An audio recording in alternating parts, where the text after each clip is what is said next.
Listen to me. We got Dodge City by the tail. You people are worse than trees. We've got your pussycat hides nailed to the wall. So you see you're running for Marshal Earp? He's 50 miles away from here by now. But don't worry about that. We'll send him a message. We'll tell him we've got his town. Let him come and try and take it back.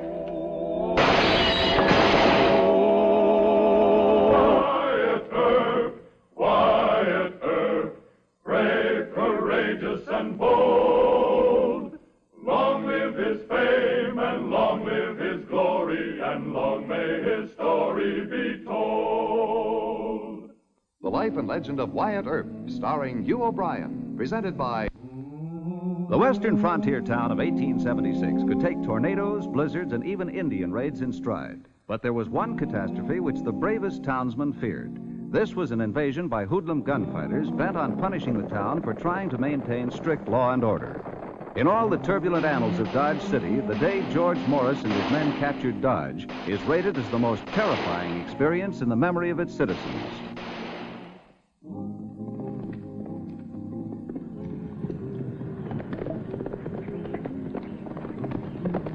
Hold it! Curly Brocious, George. I know. But you didn't stop 100 feet from the fire. You know the rules. Come on in. You wanted some news in a big rush, George. Not that big a rush, Curly. Well, give me it. I sent the telegram to Earp. He should be leaving Dodge right about now. Where's Bassett and Tillman? They're chasing horse thieves into Kingman County. You dead sure? I saw them on the North Trace, 40 miles from Dodge. Good. Earp, Bassett, and Tillman were the only ones I was worried about. They're the Johnny Laws of the fast guns. That only leaves a handful of deputies for us to take care of. But remember, we follow the plan exact. What is the plan, Curly? We drift into Dodge by 2s and 3s. A couple of deputies will be on patrol and a couple more at the jail. Me and my boys will nab the outsiders while you take care of the jail guard. Learned it by heart, didn't you, Curly? But remember, as soon as we got the Johnny Laws locked in their own jail, I'll give you the rest of the plan. That's what I'm anxious to hear. The rest of the plan. Oh, it's a good one, Curly. The Morrises alone Dodge. And that's a lot of loot to whack up. Liquor and money. And won't them dance hall gals be glad to see us? Did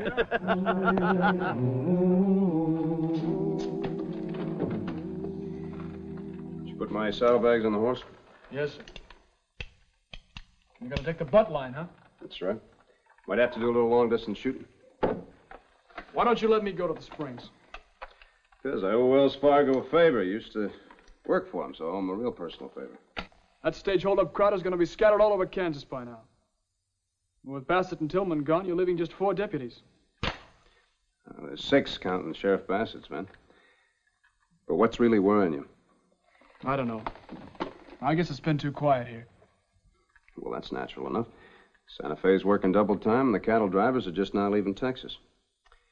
I'll be back in about 3 days, Mr. Masterson. You hold down the fort. Yes, sir. Good luck, Wyatt.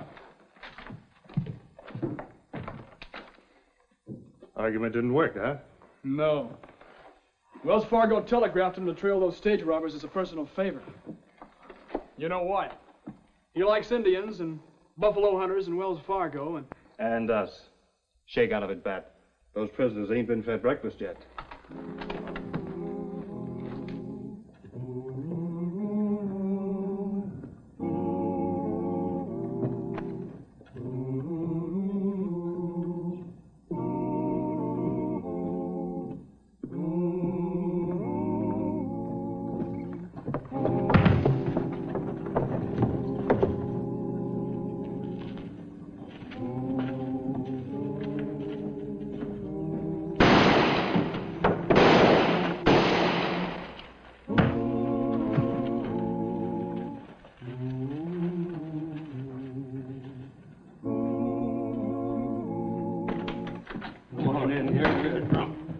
Where's Earp? He's out chasing stage robbers. He left Sam in charge. Why? What's wrong? Caught this drunk over in the Sheriff Bassett's office tearing up a bunch of papers. Hey, haven't you got a patrol on the street? Put him up. Hey, what is this? Don't get rash, son. All right, drop your gun. Where are the keys? Top drawer. Put them all in cells. What about him? He's out cold. We'll get him later. George's at the mayor's office by now. Hank, you take my advice. You let things run along as they are for a while. Who are you? Shut up, Hoover. That's the mayor of this mangy town. Grab him. You'll hang for that. Don't worry about it. Who are you? I'm George Morris, and I just elected myself mayor of Dodge City. How do I look, boys? You look awful good, George. Take him to jail and then get the outfit together on Front Street. Where's Marshall Earp? Well, he's miles away from here, and now you're going to jail. Out with him. All right. No, listen. You can't.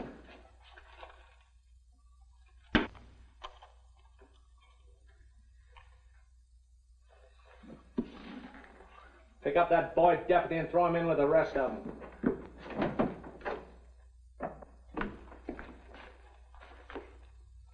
Oh, no.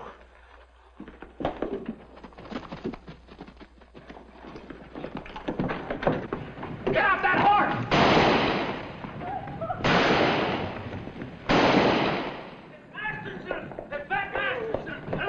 Let him go! You're right, straight to Wyatt Earp. That's exactly what I want him to do. We've got his town. I'll let him try and take it back. Mr. Beeson, Masterson's gone after Earp. He got clean away. All right, so he got away. Is this whole town going to stand around and do nothing? Morris and his boys will calm down after a while. Look, there's a shotgun. You go fight him. But everybody should fight him. We can't expect Earp to come back here and run the Morse gang out all by himself. They're brave, Curly. They're gonna fight us. All of them together ain't got sand enough to fill an hourglass. You own this place? He used to own it, Curly. We want all the cash you got and all your liquor. Well, now, that's a joke, isn't it, Mr. Morris? I don't joke. All right, set him up.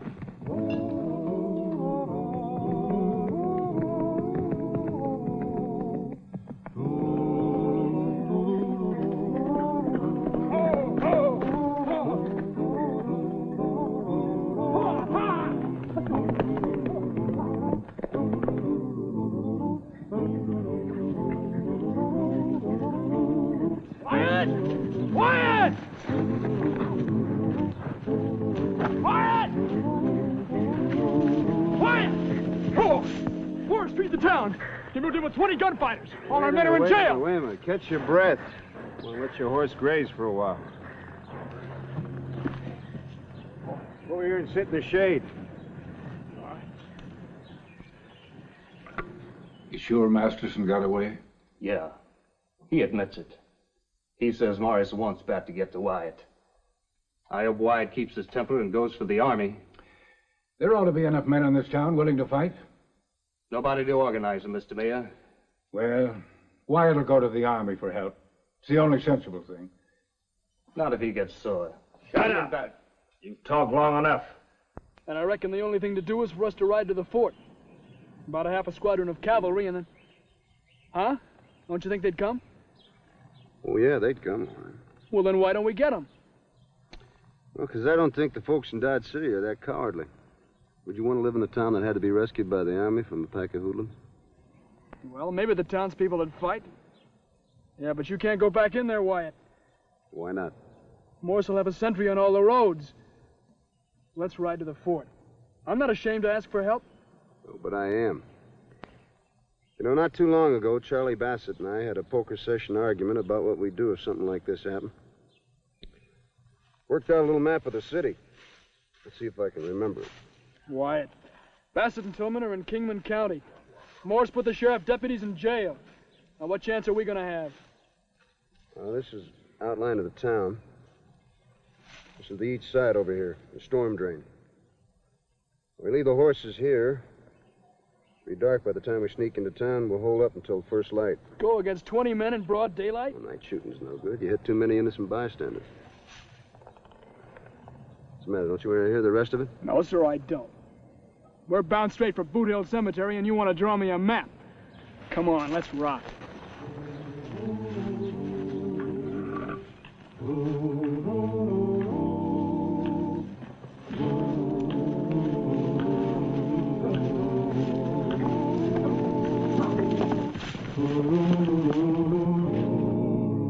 Load her up, boys. Don't be bashful.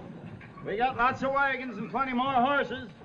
We got all the loot that they'll carry. Why, we'll head for south of the line for a little fun with the girlies. Hey, you brave jayhawkers. Where's your great Marshal Earp now? He knows we're here. Why don't he come into town? I'll tell you why. Because he's yellow, just like the rest of you. Ain't we stood enough of this, Mr. Beeson? Nobody in Dodge will fight for me. Not having Earp here's taken all the heart out of him.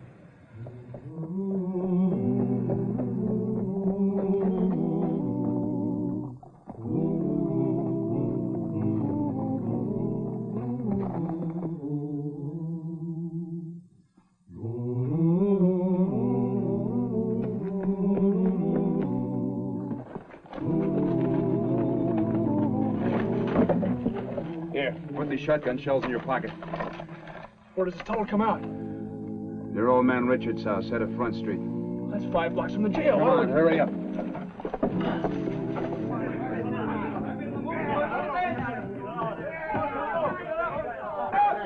out of my dance hall. I know all about you Morris men, and you wouldn't be doing this if Marshal Earp were here. Now stay out.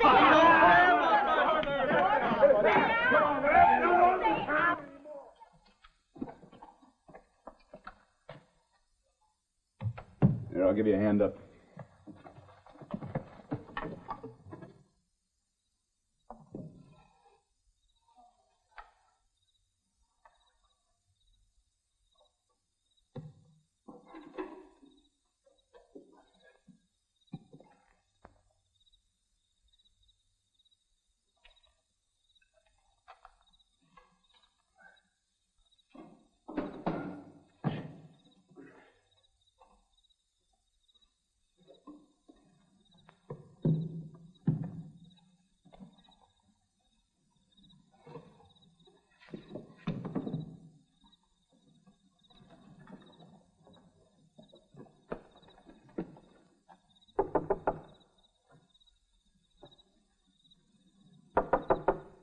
Guess they cleared out, huh?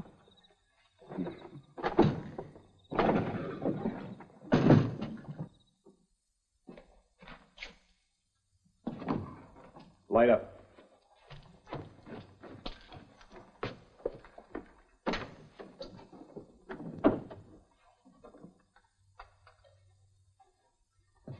Sure, Old Man Richards wouldn't mind you using his clothes. He's just about your size. What's the idea? It'll be light in a couple of hours. These clothes on, you might have a chance to sneak down to Chalk Beeson's saloon. He's our best bet to organize some help. Meanwhile, we can be memorizing their moves in case this doesn't work.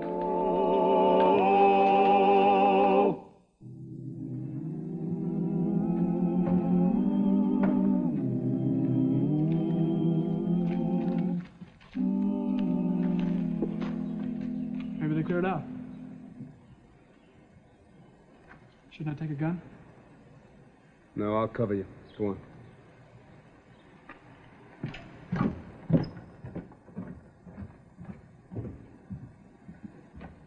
Hold it, fella. Who are you? I just got into town. You wouldn't know me. You law officers? Take off your hat. I said take off your hat. Scott Masterson, where's Wyatt Earp? I don't know. Where's Wyatt Earp? I don't know! You're a liar.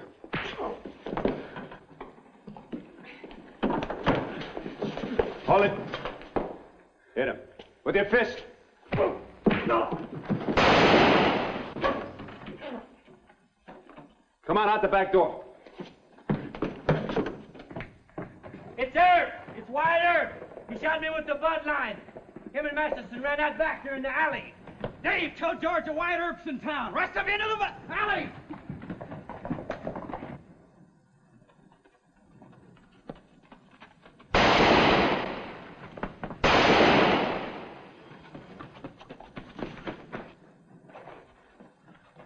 Open that!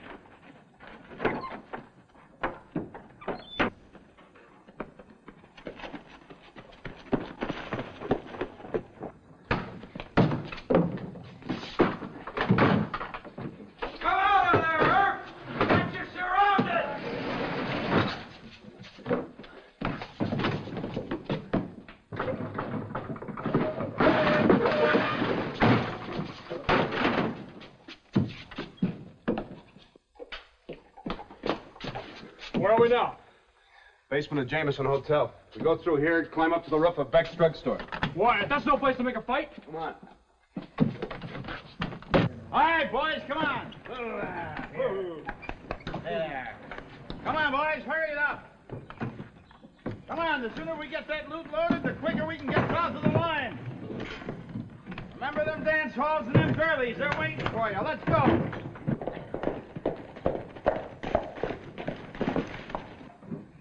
Curly says to tell you White's in town. What?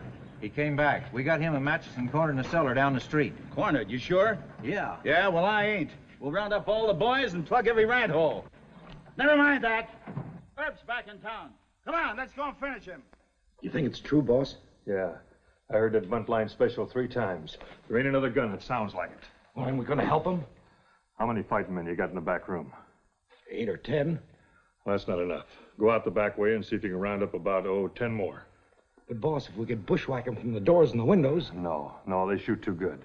Go on, 7 or 8 more at least. Okay, boss.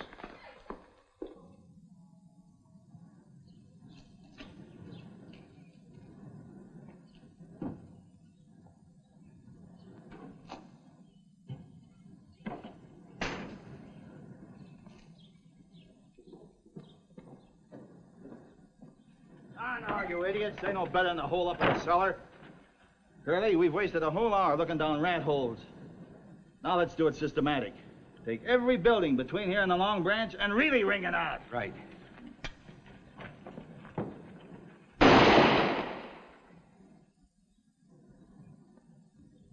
Why don't we try to make it down the back way to the alley? Oh, the alley's full of them by now. Why do we come up here? Because it's the end of the line, Mr. Masterson. 2 men can't take a town. We make our fight here? No. We wait for help. Doesn't come, we go over the roof to the sidewalk. What then?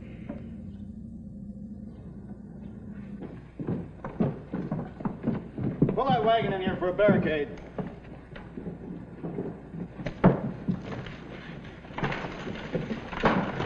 That's good. They ain't in the hotel, Curly. Maybe they're hiding here in the drugstore. I think they went up the alley to the Long Branch. Crazy? What would they be doing at Beeson's place? A lot of town boys been sneaking in there. I'll take some fast guns and go... No, stupid. It's Earp that we're after. Now, let's go look in the drugstore. We're running short of time. Here.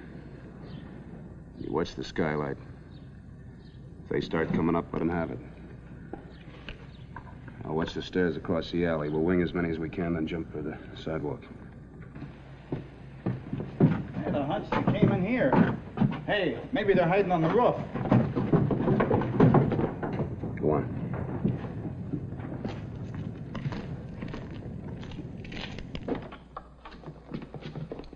This is all I can find, boss. Well, that's better, but still not enough. We'll wait and see how much fighting Earp does. There's a ladder over here. I better cover it. Jim, Charlie, up the stairs over to the bootmaker's shop. You two, come on. Up to the skylight. All right, Earp. If you're up there, I'll give you a chance to surrender. All right, boys, take them. Here they come.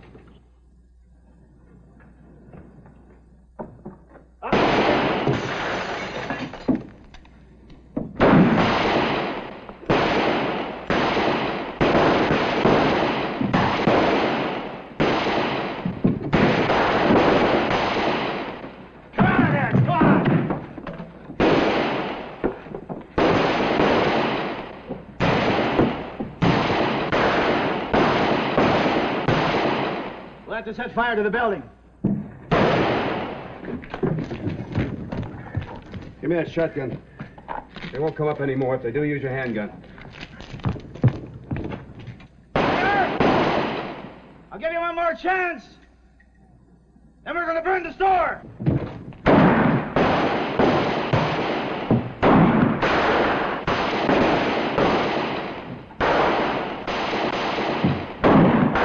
Hold it.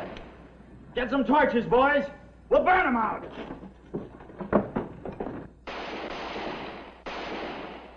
It's Wyatt, and he didn't bring the soldiers. He's a fool. No, sir. A brave man. Hey, got a light?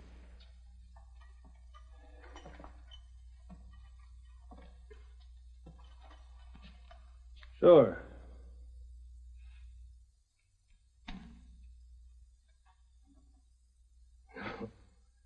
You're so scared you can't even light a cigar. Crummy nerves, I guess. Thanks, anyway. Brave bunch of deputies, Mr. Mayor. Put your mug over here against the bar. I'll light it for you. All right, grab his gun. Help! And Help! the keys. Help! Help!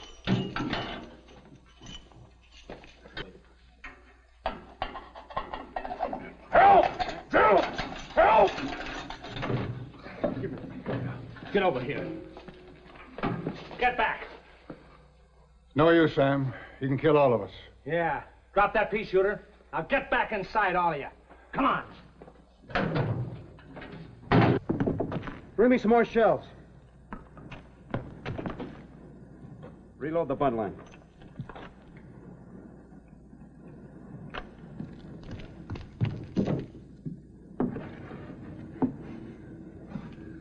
They're gonna burn us off here. There's a side ladder, a few doors down. We'll take that to the street and try to stampede those horses over there. Hey, Earp. If we burn the store, it'll take out half the town. How about it? Morris, come on out in the street.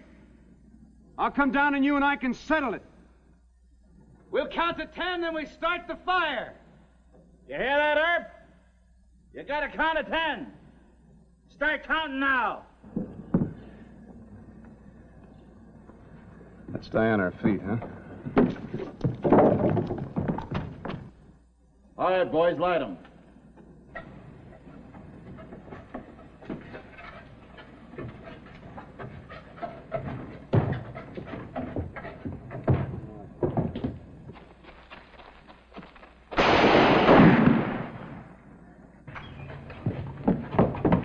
There's Earp. He's headed for the Long Branch Saloon.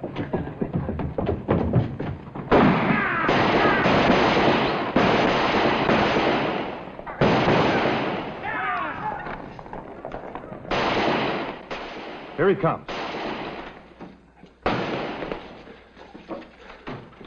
What are you men waiting for? Well, nothing, Wyatt. Just trying to get more men together. Morris has been whittled down. There'll be an even fight. Well, what are you waiting for? You want him to bring you out of house and home? Of course not. We'll fight. Well, then get at it.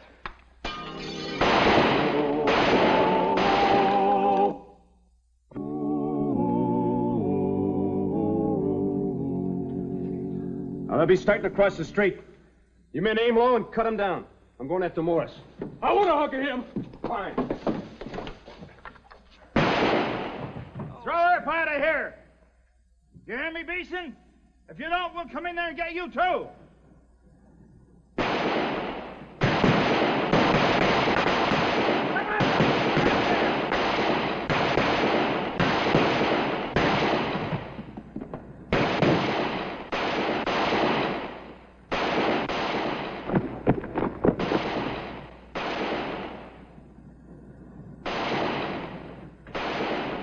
Hold him, Morris.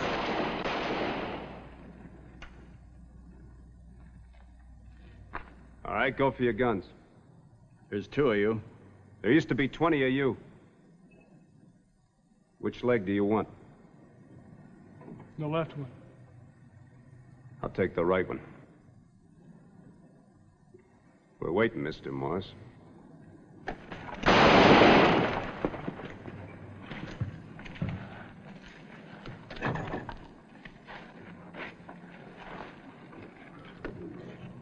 I'll get somebody to help you over to Doc McCarty's. Mr. Morris feels like doing any talking. You can tell him we've taken back our town. Cleaned up the country, the old Wild West country. He made law and order prevail. And none can deny it, the legend of Wyatt forever will live on the trail. Oh, Wyatt Earp, Wyatt Earp,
Wyatt Earp, against his will, is Marshal of Ellsworth, Kansas. The year is 1874, and Ellsworth was one of the wild cow towns of the western frontier. Bill Thompson had killed Earp's close friend, Sheriff Whitney, and Earp had arrested Bill, who escaped.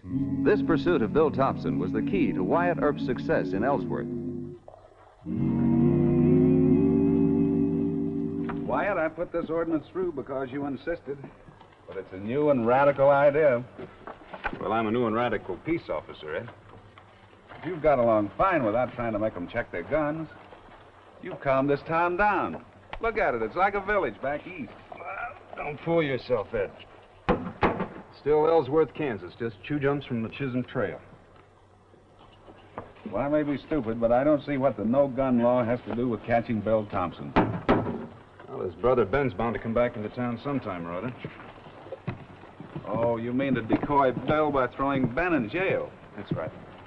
But that's not the only reason for the no-gun rule. Packing guns in town is a tradition with the cowhands we got to break. But it's an old tradition, Wyatt. They feel they have to go armed in self-defense. Sure. But like all our old customs, it just isn't logical. If they're not wearing any guns, nobody's going to shoot at it. It's the code.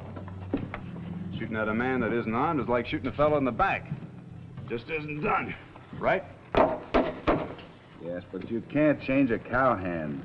You'll see. Howdy, gentlemen. Howdy. That mean a man can't pack a gun in this town? That's right. I've set up check racks at the saloons, the hotel, and BB's store. We posted signs like this all over town. We're trying to keep you healthy.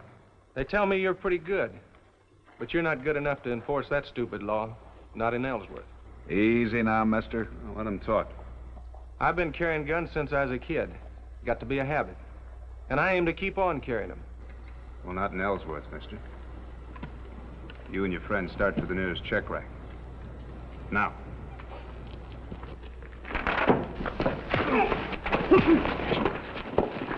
Make your move. Now drop your gun. Left hand.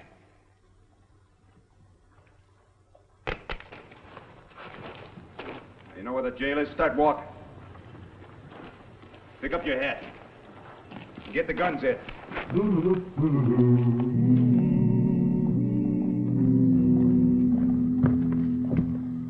They wouldn't check their guns, Mike. So lock them up for 10 days. Don't we get a trial? Sure, if you insist. And you get 30 more days for resisting an officer. Still want to try?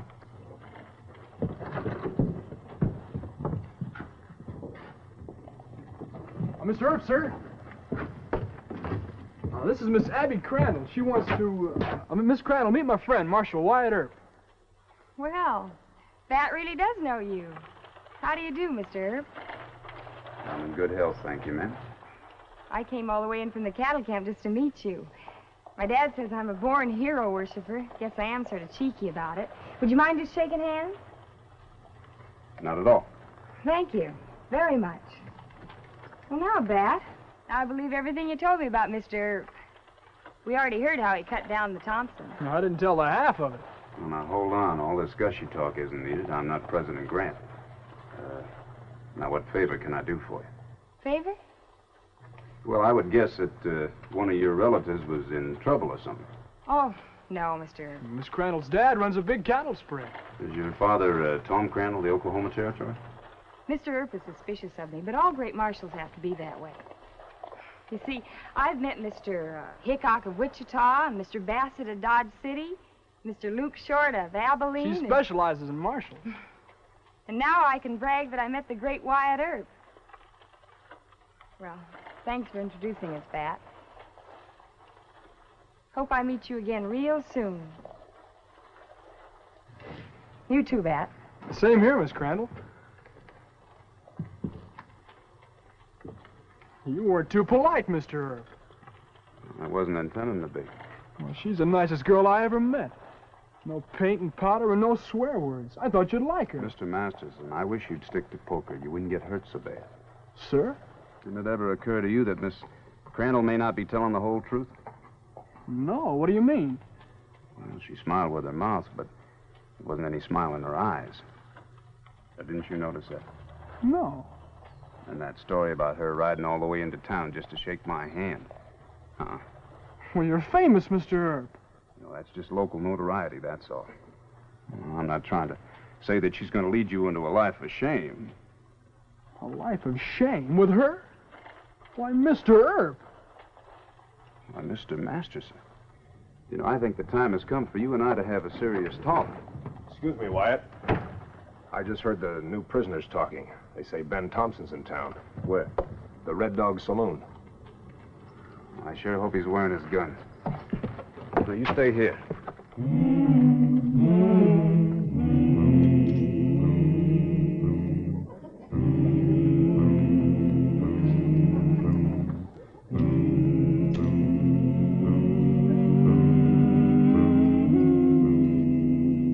Hello, Wyatt. Hello, Ben. How's the marshalling business? Quiet. Hope it stays that way. Don't expect any trouble from me. I'm back in this poker game here. Care to sit in? No, thanks. Not right now. You forgot something, didn't you? Forgot what? There's a sign. There's a check rack. Take 'em off.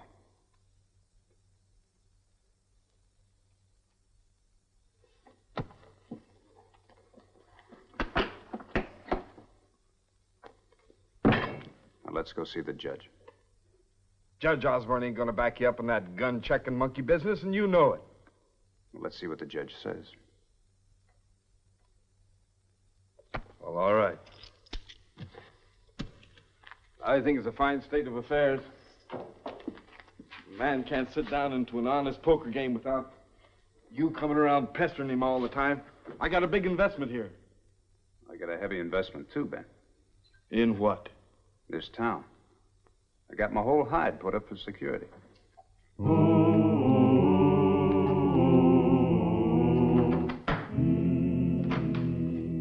T. We asked Judge Miller to come in a minute. Yes, sir. Hey, Judge Miller? where's Judge Osborne? We don't have Judge Osborne anymore. He left town last night, Ben. For good. The governor made him resign and appointed me. Judge Miller, I found Ben and the Red Dog wearing his guns. Did he try to resist you? No, sir. Very well, that'll be 10 days in jail, Mr. Thompson. Just name the fine. I'll pay it. The jail sentence is mandatory. Lock him up, Mike. This is the second time you've tried this trick. You don't want me, you want my brother. That's right. You think Bill's fool enough to come walking into a trap like this? Twice now I've let you run it over me, Wyatt. Next time I'm gonna gun you. I'll keep that in mind, Ben. Put him in a clean cell.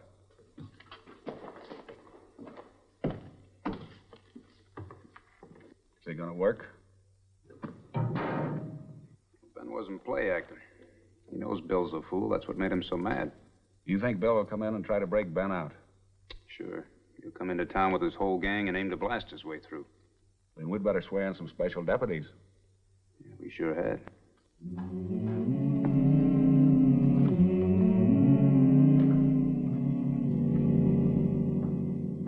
Here are the deputies. Oh. Why do you know all these gentlemen? Mr. Daly? Mr. Davidson? You, sir? I'm Jim Richards, Marshal. I met you at Sheriff Whitney's funeral. Oh, that's right.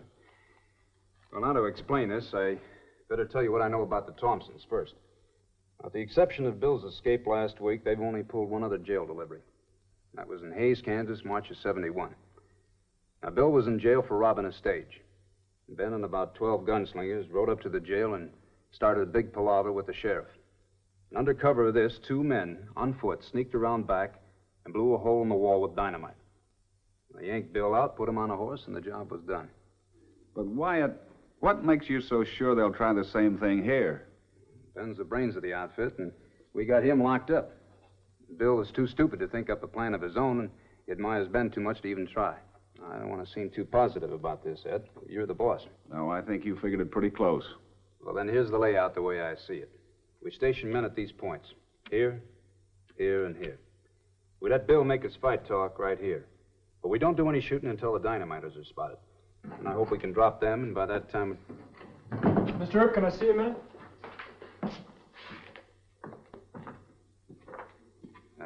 It's Miss Abby. She's outside. She told me something you should know, sir. Gentlemen, you go ahead and pick your stations. Bat's got something that might be important. All right, Richards, you take this station here. Daly, you're here. Does it believe me now? Sure it does, Miss Crandall. Look, I only want to help you. Maybe I did sound a little too romantic about peace officers, but I recognized Ben Thompson when you were taking him to jail. I could identify him. All right, now just let me get this straight. You think it was Ben that pulled that Wells Fargo job in Topeka? She saw Ben and the others before they put on their masks. Just give me one good look at him, Mr. Earp. Are you still afraid I'm trying to lead Bat into a life of shame? Well, that was a joke. It shouldn't have been repeated. And I apologize. Then we're friends? It's no use, Bat. You rode shotgun for Wells Fargo, Mr. Earp. Don't you want to solve... You said enough already, Mr. Masterson. Yes, sir. Do you mind if I frisk you? What? You're wearing pants, aren't you? Mr. Earp. You say you want a close look at Ben Thompson. Well, all visitors in there must be searched. All right.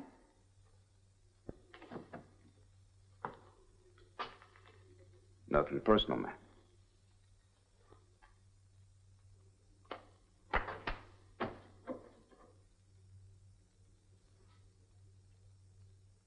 All right, we'll go see Ben.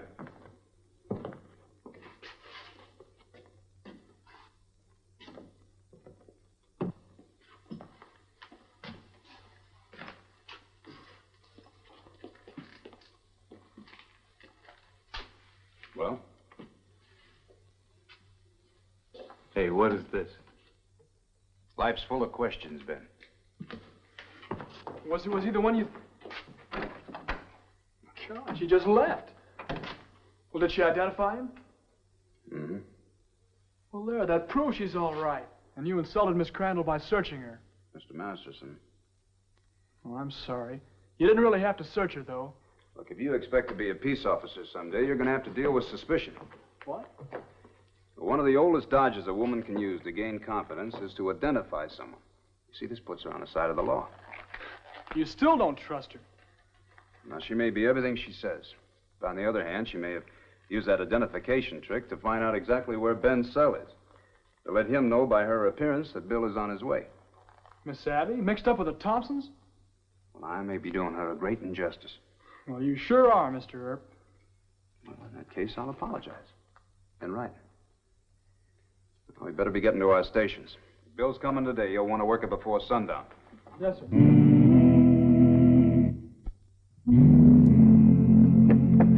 Mr. Earp, they're coming. So quick? Are you sure? Yes, sir. I saw them stop to get organized in the picnic grove. Well, you better go tell Judge Miller. Wait. Remind him we don't want anybody killed. They'll give us no information dead. Tell him not to hurt Bill's horses, huh? Yes, sir.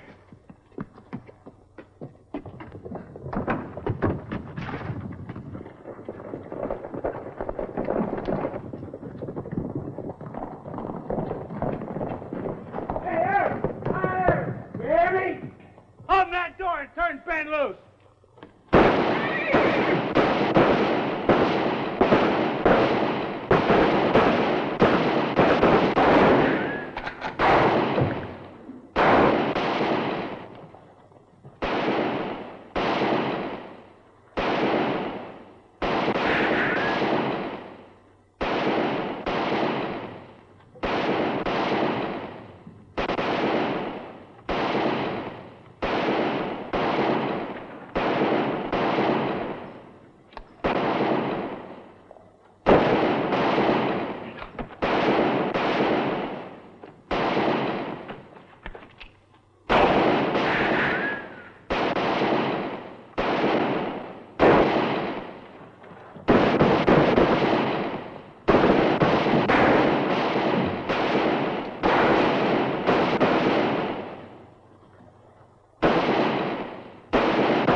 No use, Bill. We got 2 men down. Deputy's got it from the roof. I'm going to take him in on myself. Get out of my way.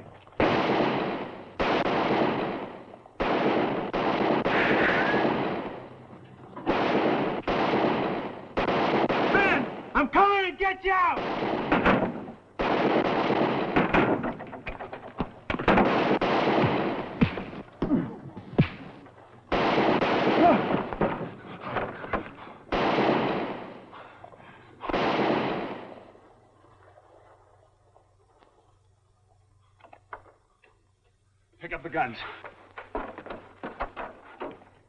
Teague, get in. Go on, Teague, bring the keys. Bill, you stupid idiot.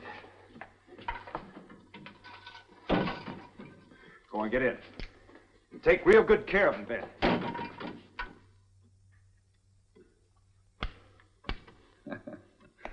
No use trying to beat you. I vote we call it a night. Well, that suits me. What's your hunch? Do you think the Thompson crowd will come back? No, not tonight. Then I'll let the special deputies go home, all right? Mm-hmm. Oh, Mike, you check the cells again for me? Right. I suppose we'll have to hang Bill. Yeah, I suppose. What else but hanging? You don't sound too enthusiastic, Wyatt. I'm not. If I were the judge, I'd take Bill's mental condition into account. I saw his eyes when he killed Sheriff Whitney. I get another good look at him again today. We ought to think about it, Ed. Well, we'll see. Good night. Good night. You know, you could have been killed taking Bill the way you did. Now you don't think he should be hanged. Not if he's crazy, no. But he murdered Sheriff Whitney. Mr. Masterson, I hope Bill is sane and gets the rope. But if he's a lunatic, the law says you can't hang him. The law says. Oh, I thought you wanted to be an officer of the law. Well, yes, sir, but I sure don't Well, think... you better learn it'll be your job to protect every man's life, even when you think he deserves to die. Oh, by the way, what happened to Miss Crandall? Did she leave town? She went back to camp before the fight. Why? I wish I knew exactly what she was up to. Look, Miss Crandall is absolutely on the level. Women disillusion you. She likes you, Mr. Earp. She says you're the best looking and most capable of all the marshals she's met. She's met a lot of marshals. That's what she said. They're all sound asleep, Wyatt. Good. You and Bat think you can stay awake? Sure. We both slept from after supper till almost midnight. Good. I'm going to run over to the hotel and get a little sleep. Now, no visitors. If anybody knocks, I don't care if it's the governor with a prisoner, you keep them outside, and one of you come on over to the hotel and get me. Right. Yes, sir. Good night. Oh, Mr. Masterson, don't take what I said too seriously about women. I'm no expert. Come to think of it, no man is.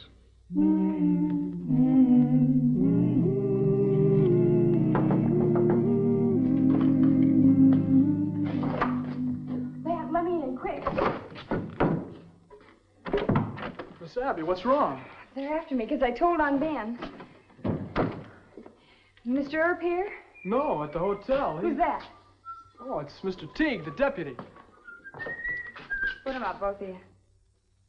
Miss Abby, you with a gun? Take his keys. You drop your gun belt with your left hand. You must be loco. Trailing with the Thompsons. Shut up. Now through that door, both of you. Go on.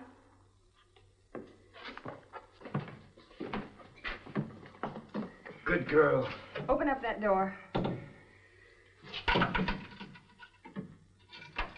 All right, you two inside. You better tie him up and gag him. Nah, strangling's quicker. Ben? Get over there! You outside, you idiot! Any more of that, and I'll leave you right here in the cell. Why don't we? I don't like you. You've done a good job. Now, where's the marshal? He's at the hotel. The horses are right around the corner. We better get out of here fast. No, we got business first. What do you mean? I promised to gun Wyatt, and that's just what I'm going to do.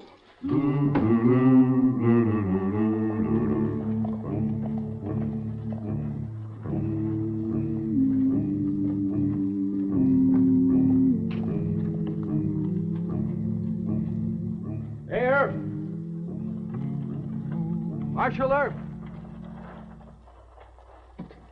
I just traded places with your friends, Wyatt, so get your guns and come down here and make your fight. That's the way you want it, Ben? Not in the back. Let go and stay out of this. Crazy fool. I told you this is going to be done in a fair fight. He won't let you do it. You better get him out of here. I'm going to kill Earp myself. Now get on that horse. Go on. I got to get him out of here. Well, go on then. I'll try and keep Earp here. Thanks, honey. I'll see you later.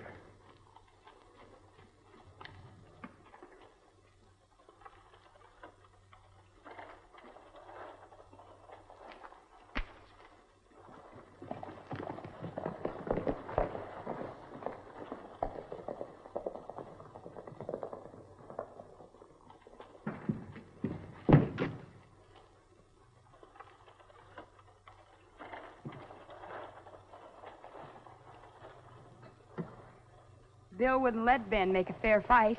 Don't start for your guns. You're fast, but all I gotta do is pull the trigger. I didn't quite guess it, did I? Not quite. So you're one of Ben's girls, huh? I'm his girl. The only one. Oh. Well, what about his wife in Wichita? You're lying. And there's Nita Dreves in Amarillo. Gene Prentice, who lives in Dodge. I don't believe you. Now, what about Alice Mabry? She lived right here in Ellsworth. She went to Denver and killed herself when Ben left her. Oh, Ben gets around living his kind of life. It comes in handy having a lovesick girl like you in every town in the circuit. No, I did guess you wrong. I thought you had brains. But to think that Ben Taunton cares for you is just plain stupid.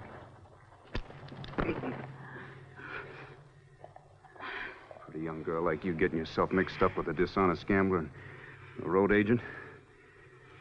Don't you see what a fool you made of yourself, Miss Abby? Keep your sermon to yourself. I'll look out for me, you look out for you. All right. Well, let's start walking. Where? To jail.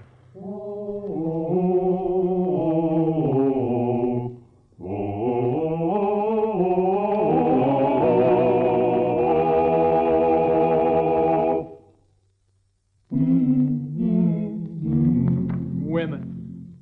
I know them now. Well, now, Mr. Masterson, that is a reckless statement. They're subjects that can occupy a man all of his life. Yes, sir. What's going to happen to Miss Abby? Come here and I'll show you.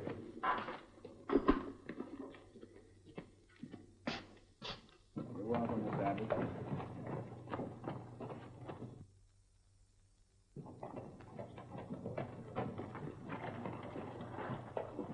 Hey, is Judge Miller turning her loose?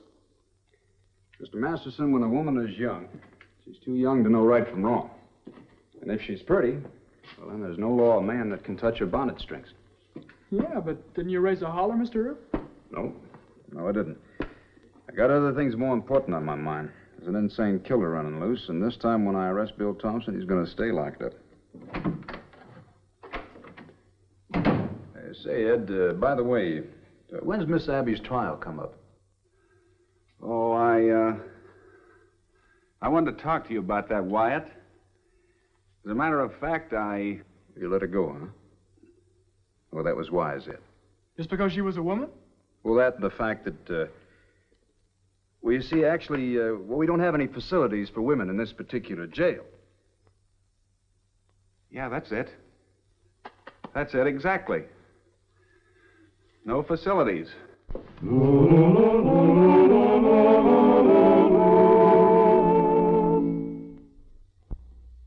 Well, he cleaned up the country, the old Wild West country. He made law and order prevail. And none can deny it, the legend of Wyatt forever will live on the trail. Oh, Wyatt Earp, Wyatt Earp, brave, courageous, and bold. Long live his fame, and long live his glory, and long may his story be told. Long may his story be told.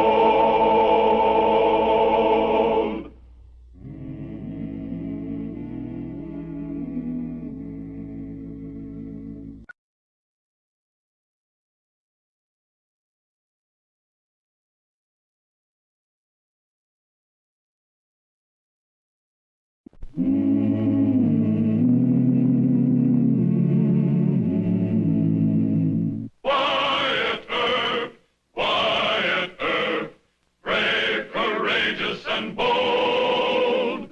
Long live his fame, and long live his glory, and long may his story be told.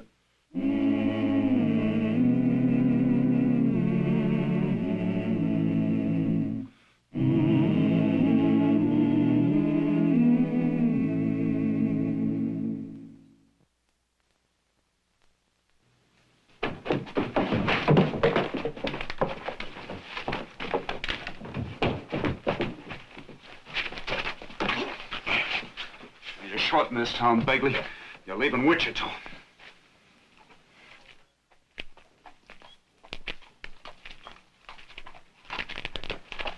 This ain't legal, Earp.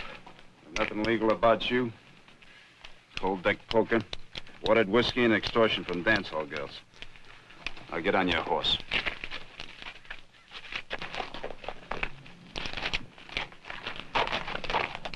I'll be back just as soon as Josh Clanton's elected the new mayor. It'll be a cold day in July. Let's start riding.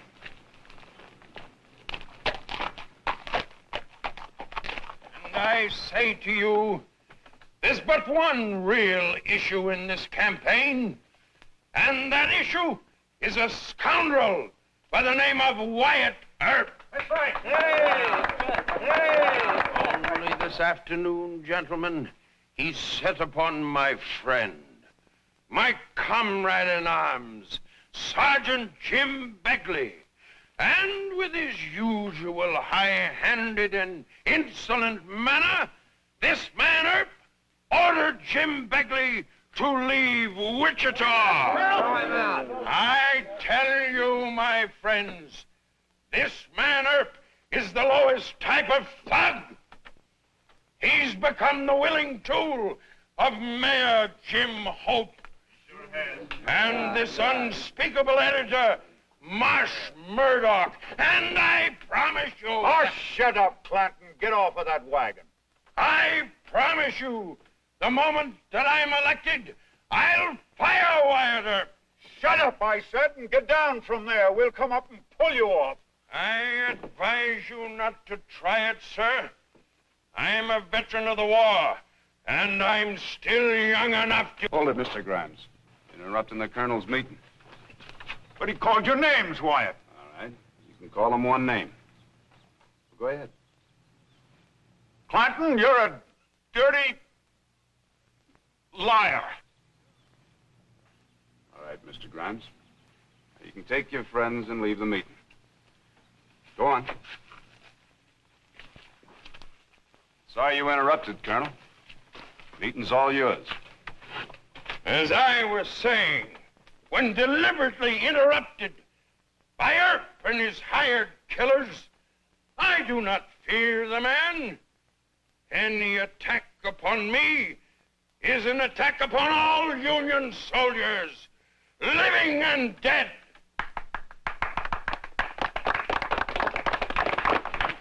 I don't understand, Wyatt. I was only trying to help. I appreciate what you're trying to do for me, Mr. Grimes, but we gotta let the colonel have his say. All right, Wyatt. But you tell Jim Hope he's liable to lose this election if he doesn't show up that blatherskite for what he really is. Well, I think you're right. And I'll tell the mayor. Tell Hannigan not to let that Clanton crowd keep our papers off the stands. Well, well, our hero himself, our plumed knight. What? Read my page 1 editorial. Jim Hope's meeting beat the colonel's crowd 2-1. As our late president said, you can't fool all of the... What's the matter? Don't you like what I wrote? Oh, it's a little too complimentary. This is no time for modesty, Wyatt. It's a political fight. Look, Mr. Murdoch, I like compliments, but I don't think defending me is the line to take. You think our side is handling things wrong? That's what I'm trying to say, yes. Well, you won't stand up for your record. I have to. You want the Eagle to let Clanton lie about you without answering? Yes, sir, I do. Why? Well, because praising me is only going to make the people that don't like me more determined to vote for Clanton. I'm not the main issue. Oh, come now, Wyatt. No, Colonel Clanton's the main issue. The kind of man he is and the hoodlums that are backing him. I've got quite a file on Clanton. I was hoping I wouldn't have to use it. Tell me something. You think Mayor Hope has got it won for re-election? He draws the biggest crowds. He's got all the good people. Sure, goodbye election. You can't be that pessimistic. Look, Mr. Murdoch, all the nice people go to rallies and they cheer for Jim Hope. But 2/3 of the registered voters in Wichita live below the line. I think most of them, the way things stand now, aim to vote for Clanton. The only chance is to show up Clanton as such a skunk they won't be able to stand the smell of him below the line. I didn't think they had any sense of smell left below the line. Well, only a few of them are out-and-out hoodlums. The rest of them are good people that are just too easily bamboozled by a spotter like the colonel. If I thought it would save the mayor, I'd quit my job. Now, Wyatt. I guess it would just look like I was quitting under fire and make things worse for him. It certainly would. Well, it's your newspaper. You do what you want. I got my own work to do. Wyatt, I'm convinced. You'll open up in Clanton? With both barrels. Good. Load with buckshot. Henry!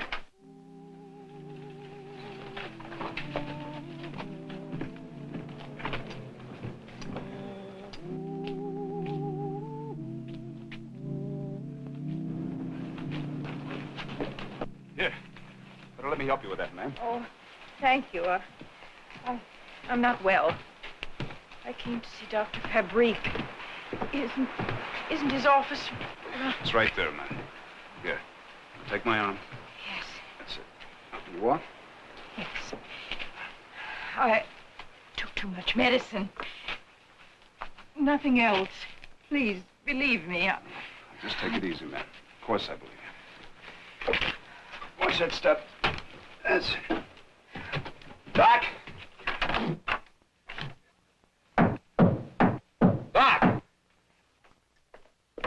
Who is it? It's Wyatt, Doc. There's a lady here that's very sick. All right, all right. Oh, it's you, Mrs. Clanton. Take her in the office, Wyatt. Just take it easy. Sit on this chair. How much bromide did you take, Mrs. Clanton? I don't remember. Bromide? Yeah, I give it to my patients. Quiet their nerves. They keep taking it until they get themselves toxic. Colonel Clanton's wife? Yep. Drink this, Mrs. Clanton. I know you'll feel better.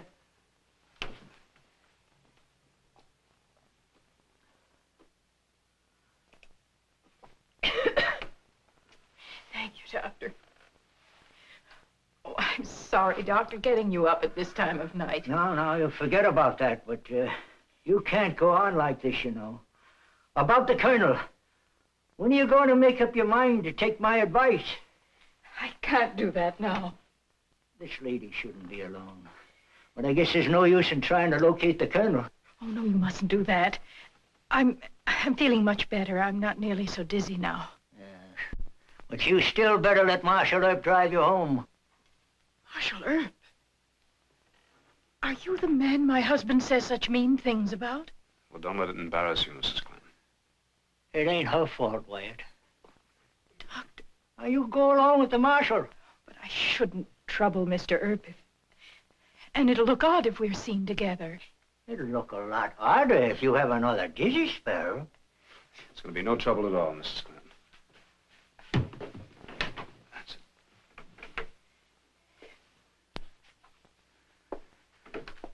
Good night, Doc. Good night, Wyatt. Good night, Mrs. Clanton. You should take the doctor's advice. What do you know about that? Nothing, Mrs. Clanton. What advice did the doc give you? Dr. Fabrique wants me to leave my husband. Oh. Why did I tell you that? You can go right to Mr. Murdoch at the Eagle. Well, I don't work for Mr. Murdoch, ma'am.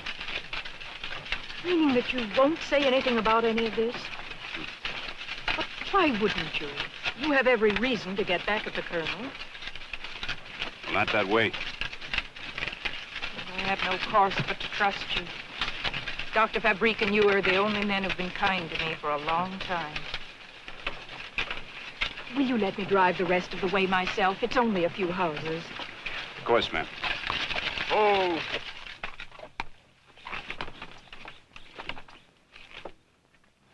Look, Mrs. Clanton, it's none of my business, but... Yes? Well, things are going to get awful rough around here, and... Well, you're from New York, aren't you? Couldn't you go back there on a visit? No, Mr. Earp. My husband's threatened to kill me if I try to leave him.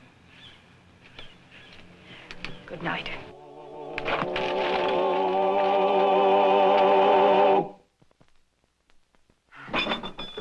Have you read the Eagle yet? No. I worked late last night. Well, the pot's been a-bubbling in more ways than one. Oh? Just listen to this. a snake-eyed windbag calling himself Colonel Joshua Clanton has had the unutterable gall to run for mayor of Wichita. Until today, the Eagle has let Josh rant and rave about his great feats of arms as commander of the 10th New York Volunteers in the Civil War. Now, it is time that the voters knew the real facts about this knave, poltroon, thief, and scoundrel. Who'd ever thought that Marsh Murdoch had it in him? What else does he say? Huh? Where did I find the place? Oh, the record shows that the peerless commander of the 10th New York dodged the draft until 1863. Then he and his dear friend, Jim Begley, were given the choice of prison or serving in the army. They were convicted of stealing food from the wounded in the Wilderness Campaign, and they were both dishonorably discharged from the 10th. But Wyatt, it's just getting juicy. I wanted to talk to you about Mrs. Clanton, but I gotta go see Mr. Murdoch. But this is the best part of it, Wyatt. I'll talk to you later. Hold your fire, men! Hold it! Let me attend to Murdoch, then you can wreck the place. Murdoch, I'm gonna horsewhip you.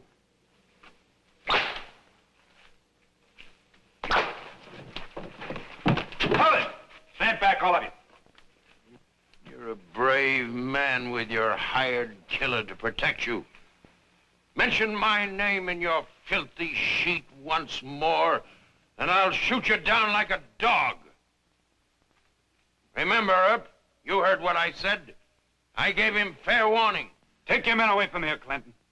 Next time, I'll come back alone. With a gun. Come on, gentlemen. Never mind that, Henry. We've got an extra with a noon deadline.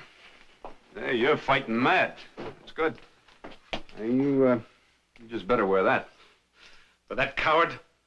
Oh, I've seen men that are frightened turn to gunplay when they're cornered. All right. I'm dead serious, Mr. Murdoch.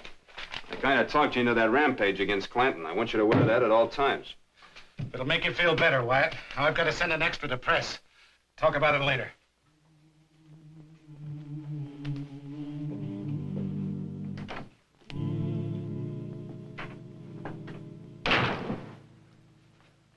What's worrying you? What I wanted to talk to you about before was Mrs. Clanton. She told me last night she advised her to leave her husband. It's a private communication between a patient and her doctor. Yeah? Well, Clanton threatened to kill her. That puts it in my department. Josh ain't never had the nerve to kill anybody. It's what Marsh Murdoch thinks. Look, Doc, this political row's getting out of hand. Maybe if I can talk Mrs. Clanton into calming her husband down, I can ride herd on Murdoch. Well, Murdoch was always a meek and mild man to make a good editor. But now, just when he's dipping his arrows in poison, you want to ruin his whole career. See, there's no point in talking with you. Certainly ain't. I'm gonna go over and see Mrs. Clanton. Good. I hope the colonel catches you at it. Then we'll have some real shooting. Doc, you have such a gentle soul.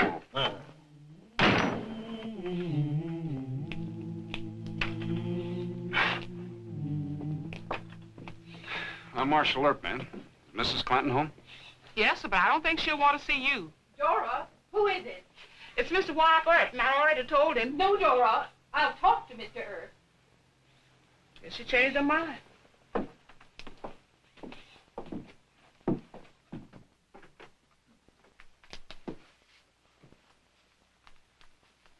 It's all right, Dora.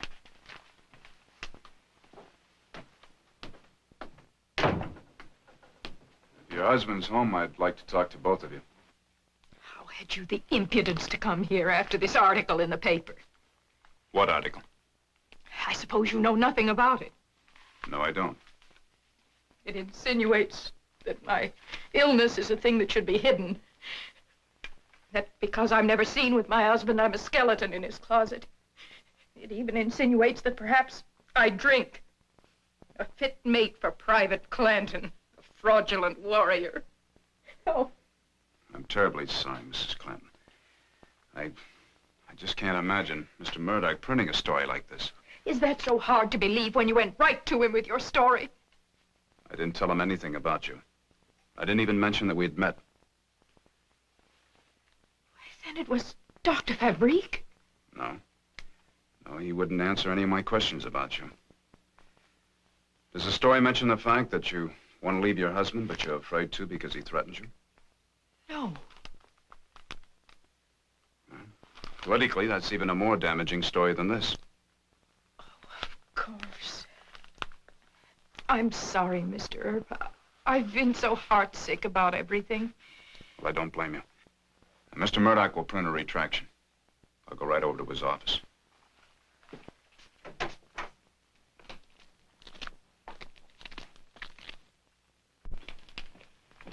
Marshal, Dr. Fabrique thinks you'd better come right away. Mr. Murdoch's been shot. Who did it? We don't know. It's in the lung, and Doc won't let him talk. Was he in any danger? Doc wouldn't say. Oh, I'm sorry, Mr. Earp. Really, very sorry.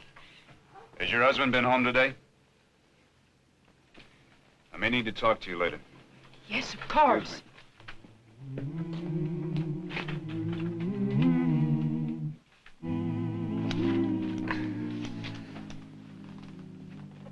Marsh Murdoch, editor of the Wichita Eagle, was shot and superficially wounded at 7:15 last night by Jim Begley, a henchman of Private Josh Clanton. Begley was accompanied to the Eagle office by Clanton.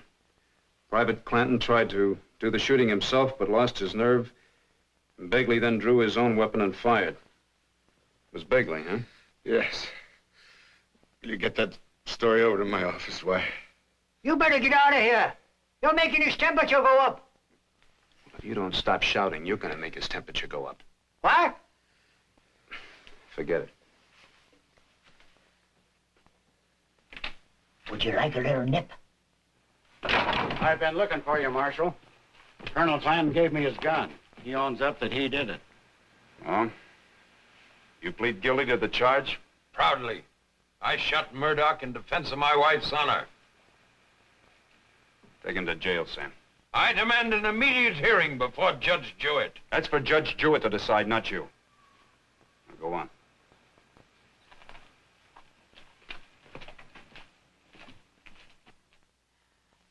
I was only 19. He was a war hero, an older man, so I was an infatuated fool and married him. All he wanted was a young wife and the money my folks left me. Well, he'll soon be a real hero. He shot my friend in defense of your good name.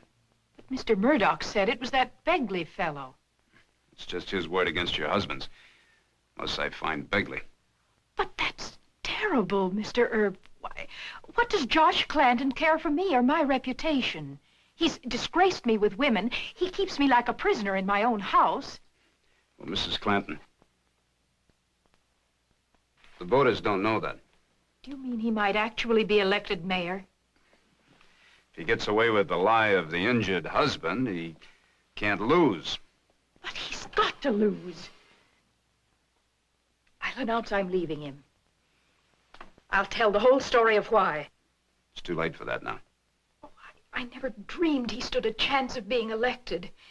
I despised him so I thought surely the public would see him as I do. Mrs. Clanton, I've got to find Begley. Can you help me? Oh, I want to, really I do, but I know so little about the man. He brought my husband home several times late at night, but I wouldn't begin to know where to find him. Well, if you do hear from Begley or hear anything about him, will you let me know? Yes, of course. Good night, Mrs. Clinton.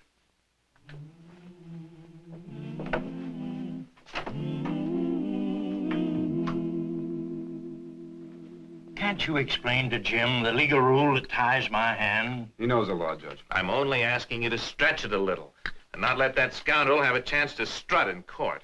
He's pleaded guilty. He's demanded an immediate hearing and sentence.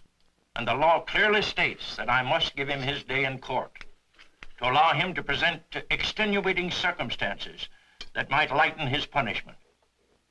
It's no use, Jim. Marshal, there's a lady here to see you. She wouldn't give me her name. No, I think I know her name. You better let me talk to her alone. We wait outside. Send her in, will you? Yes, sir. Would you come in, please? Good morning, ma'am. It's Begley. He's at the house. Oh? He wanted money, $500. I told him I'd have to go to the bank. Good. You think you'll wait? I was frightened of him, and he knew it. He's sure I'll come back with the money. Good. He has a gun, Mr. Earp. That's wonderful. That's the best news of all.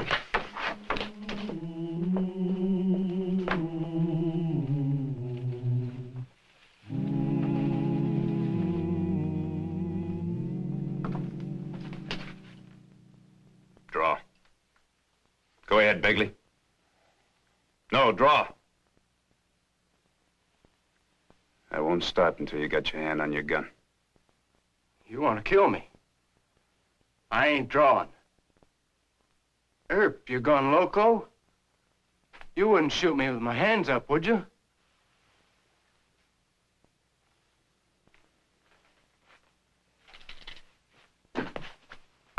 You shot a good friend of mine. Now get outside. Oh, no.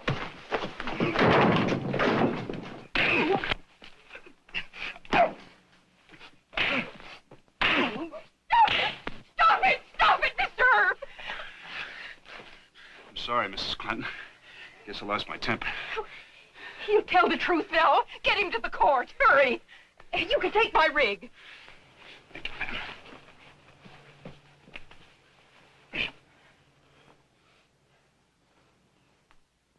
Murdoch called the woman I loved a drunker.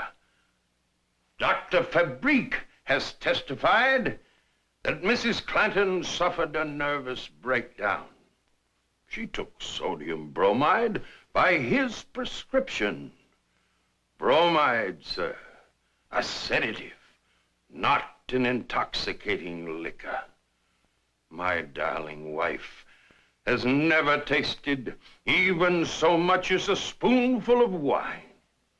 Mr. Clanton, I take it that you're offering the plea of extreme provocation for this court to consider. I make no plea, sir. I did what any decent husband would do.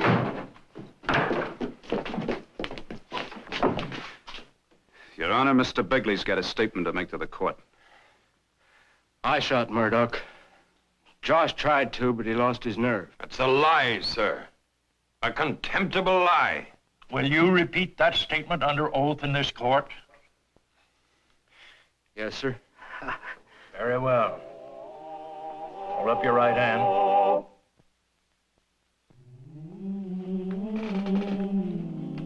This will go on page 1. The Wichita Eagle most sincerely apologizes to Mrs. Harriet Clanton and retracts in its entirety the story printed about her 2 days before the election. The Eagle bows its head in shame. During the heat of a political contest, the Eagle was careless in its facts concerning Mrs. Clanton and grossly unjust in its interpretation of those facts. The Eagle and its editor have learned a lesson we shall never forget. Is there anything else I can say, ma'am? No, Mr. Murdoch. Thank you very much. Mr. Earp is seeing you to the station. It'll be my pleasure.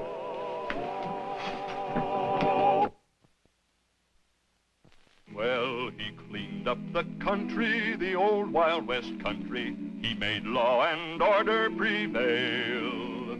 And none can deny it, the legend of Wyatt forever will live on the trail. Oh, Wyatt Earp, Wyatt Earp, brave, courageous, and bold.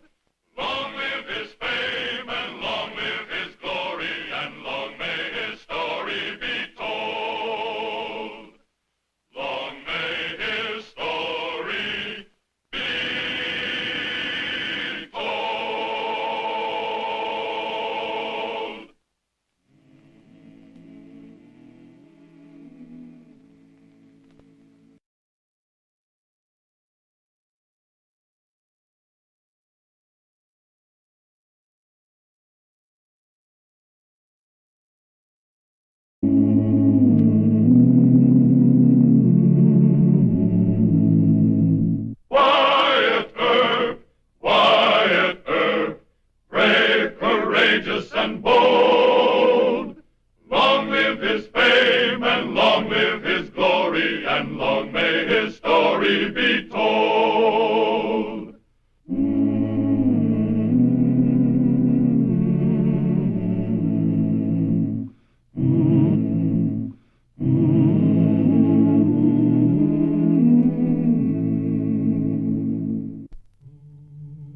When cowboys were robbed and murdered for money won at the Keno House, Wichita's popular Cowtown casino, they became suspicious of the owner and his gamblers. To find out who was trailing and robbing the cowboys, Wyatt Earp began making the Keno House his special beat.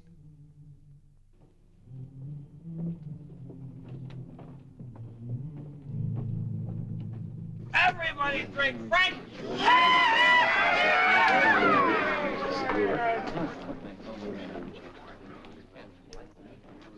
Evening, Wyatt. I was just about to send for you. Got a heavy winner, huh? Yeah. Puncher named Roy Blake. Just cashed in over 1,000. You talked to him? Didn't do any good. Said he could take care of himself. Said he'd like to see any Wichita stick-up artists try to take that money off him. Hey, Roy, what are you going to do with all your money? I'm going to take it back to Texas. That's what I'm going to do. Real patriotic. Oh, hey, quiet. Roy himself has got a few words to say. I'm going to spend this money on breeding stock. I'm going to give myself a spread of my own. Hear that, boys? Let's think through a future cattle king. Future cattle king. Ooh. I don't want no more to drink. I better be getting back to camp. Sure, Simp here and me will come right along. See that you get back safe. Yeah, sure. Shorty. Simp, old friend, I don't need no help. I can take care of myself. No, you're carrying a payload. You need protection. I need protection, boys. I have to have a bodyguard for all this money I want. Frankie, good luck, boys. Break the bank. Watch it, boy. This one I'll watch myself. Real pals, real friendly. That's what I'm gonna have. Here's my old pal. I'll buy you a drink for your horse. Come on, get out of here. Let's go out to the ranch. I'm gonna buy something for everybody, boys. Come on, Sim, let's get up there. Rock riders, let's go. Come on, let's go. Get out of there.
Morning, Marshal.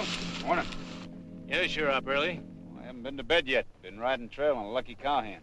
Oh, Blake? Yep. Yeah, we weren't at the Keno House, but we heard about him. Yeah, I figure he's safe now. He's across the creek. Must have reached camp and broke the news. Yeah, I guess so. I'll see you boys back in town.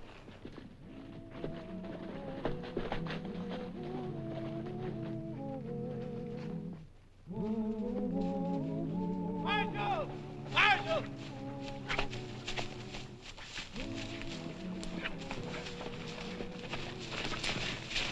Blake's been killed. That's the shots we heard when we was talking. You seemed kind of interested a while ago, Marshal, so I thought maybe you'd like to see for yourself. Come on, show me. Come.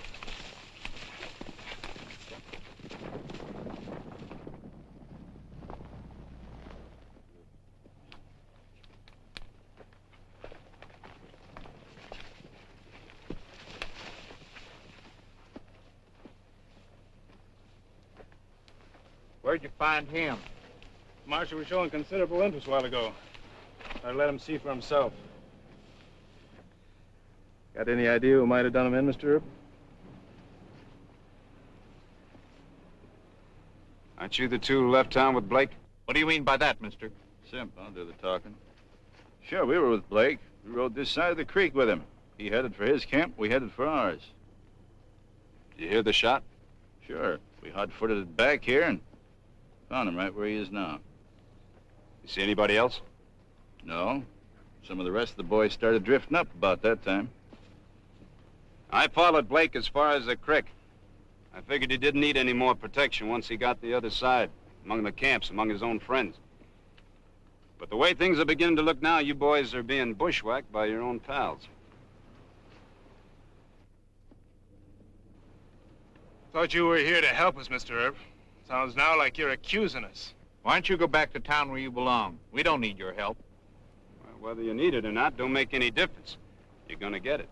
All right, Earp. Why don't you start off by trying to arrest me? Sim! You better take your friend down to the creek and cool him off.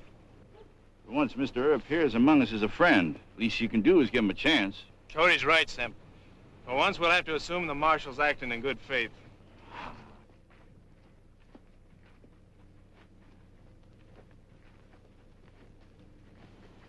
What do you propose to do first, Mr. Earp?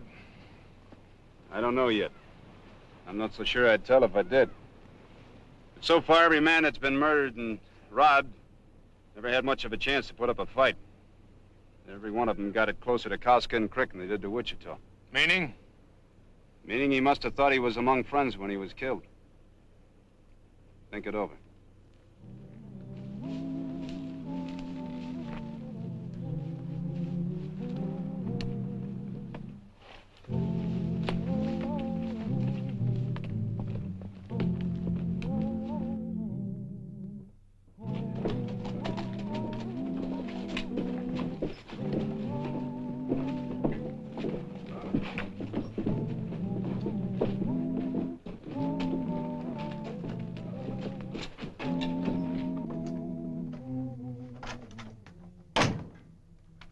Mr. Earp here?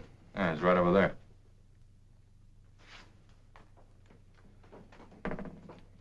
Mr. Earp? Remember me? Oh, yeah.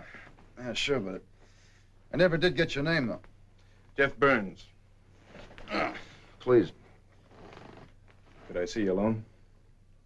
Yeah, hey, fellas, let us have the room for a minute, will you? Yeah, sure.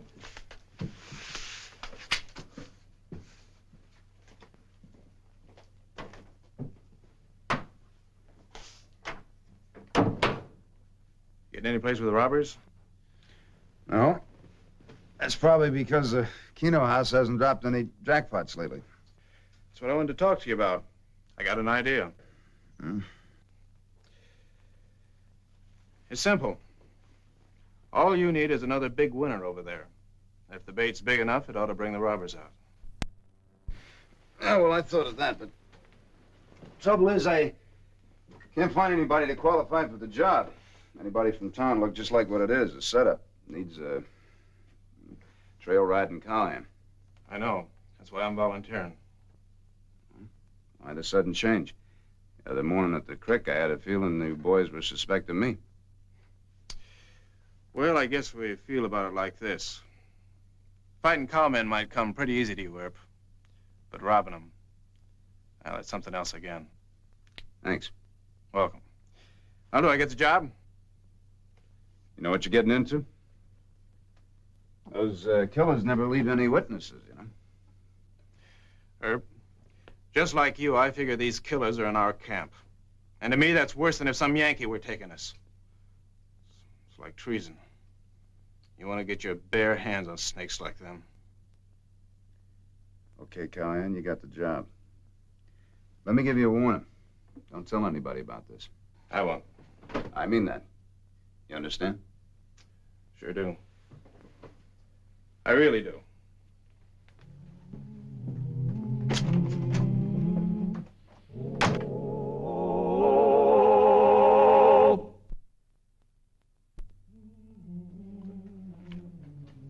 Seven wins. Seven again. Well, I guess I win again. It's your night, Jeff. It sure ain't mine. I'm making no apology, Shorty. It's been a long time coming.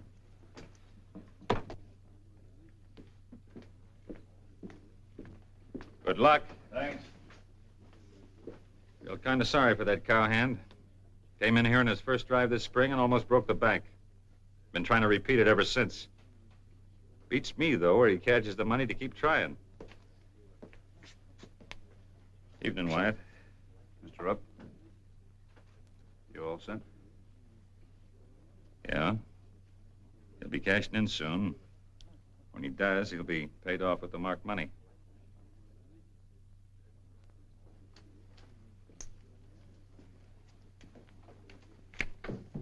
You win again.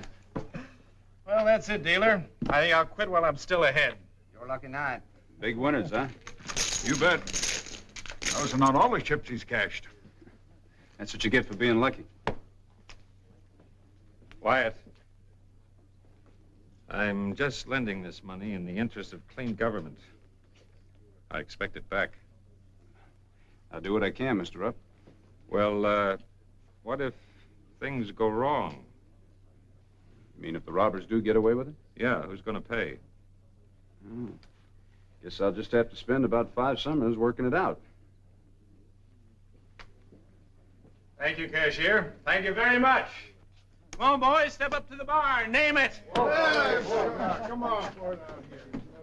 Let's have a drink whenever you want. My money. How about a drink, Mr. Rupp? Oh, thanks. Come on, now let's have a everybody.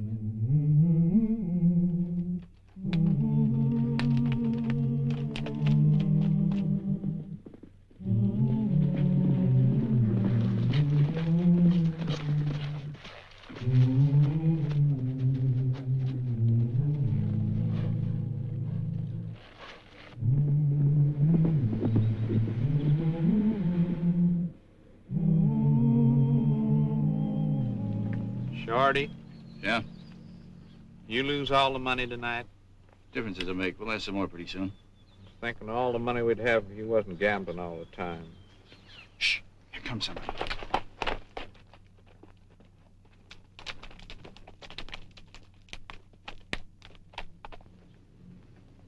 How do we know Jeff's gonna be alone?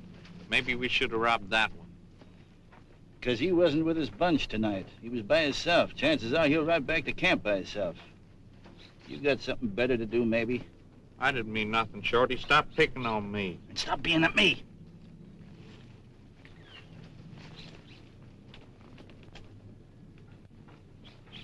That looks like him. Well, we're going to make sure. Get off your horse. Why? Get off! Sam, you stay here and keep him covered. That's you, Jeff? Who is it? Shorty Dawson. In trouble? Simp's horse. He's got the colic or something. You know anything about sick animals? Not much. All right, get your hands high and away from your gun. Simp! Get his gun. Okay, Simp, get him off the road. Get over there! Hey-ya!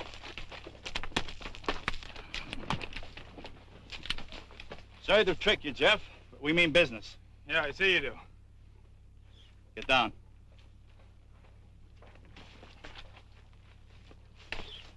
All right. Put that money in these saddlebags. I've seen some pretty low humans in my time, Shorty, but this beats them all. Yeah, it takes all kinds, don't it, Jeff? Search him, Simp. Make sure he didn't miss anything.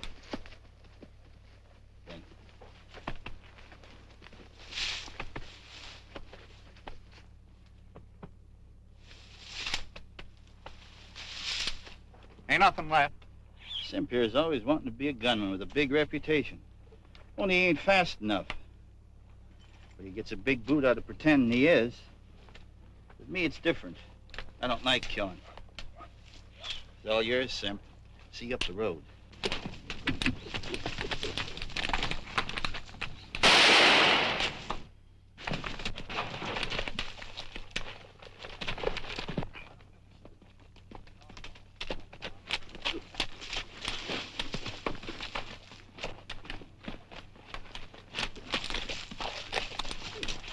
One again, eh, Simp? Yeah.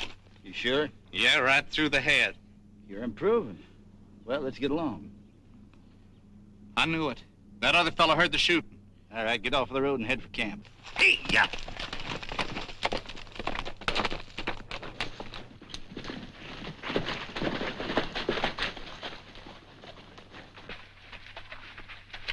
Horse left the trail here. Did you find Jeff? Never seen it. Oh, you check the trail up there. I'll get into this. Come on.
Glad to see you alive and kicking, Jeff.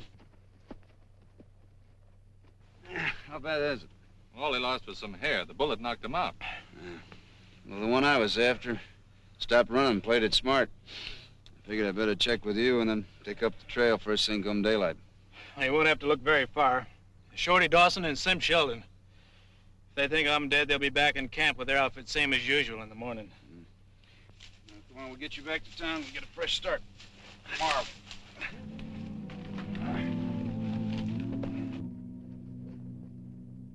When this outfit moves, me and Simp are going to move with it. Month's enough time to see the sights of Wichita and lose all your dough. Yeah. Hey, who's that? I don't know.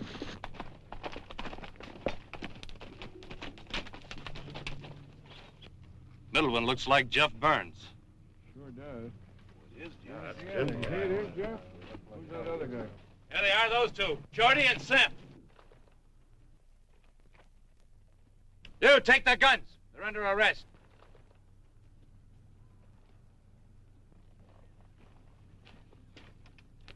Those two robbed me last night and shot me up. They're the ones who've been knocking us cowboys off for the last month. You're hard to convince. Take a look in Shorty's saddlebag. The money he stole is marked in the corners with Whitey Rupp's initials.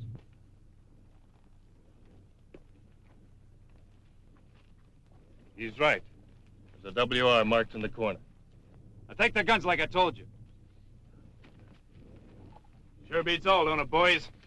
Harboring rattlers right under our own blankets? Why, even a coyote don't hunt its own kind. That'll do, Jeff. We come here to arrest him, not talk him to death. If the prisoners wouldn't mind, climb on your horses and we'll head back to town.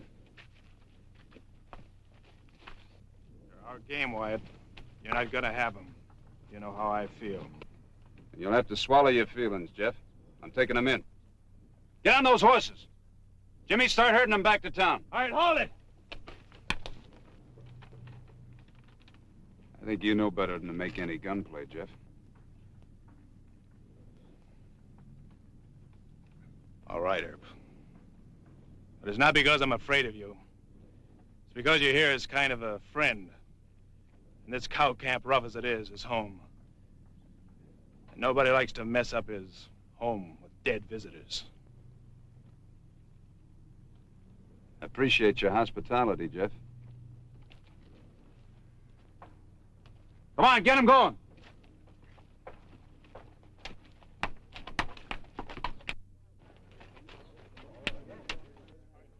Herb! It's only fair to warn you. As soon as word gets around to the other camps about this, there won't be a jail big enough to hold them two. And we'll be coming in to get them. I hope you don't.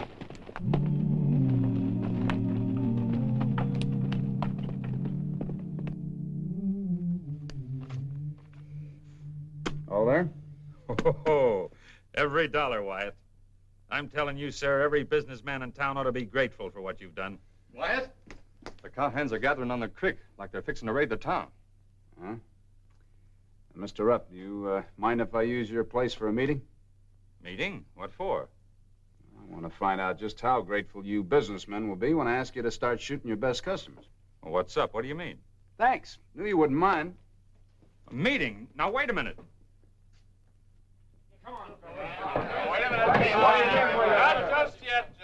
meeting going on inside. I don't see why we should run headlong into trouble. By your own admission, these criminals were caught red-handed. So let the cowhands have them. Above all, we don't want to bite the hand that feeds us. Much as this town needs the cowhands' business, why, it's right. We can't let them put this over on us. Look, when I first took this job, you offered me a posse and I turned it down. Now I need a show of force and I'm asking for it. Do I get it or don't I? You know where I stand, Wyatt. Me too. And I sure have a lot to lose. How about you?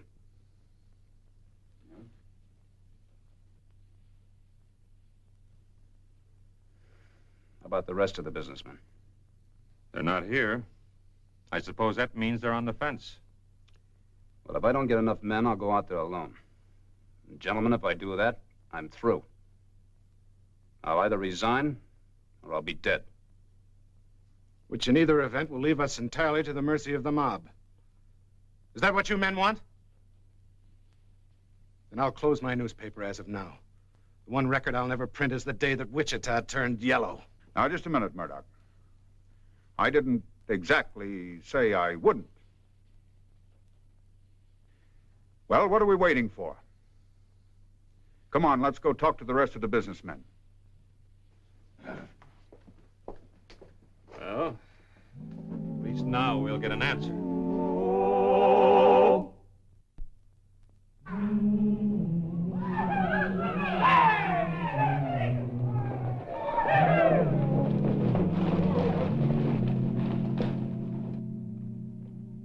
Hi, boys. Welcome to Wichita. Stand aside, Wyatt. You know what we're here for.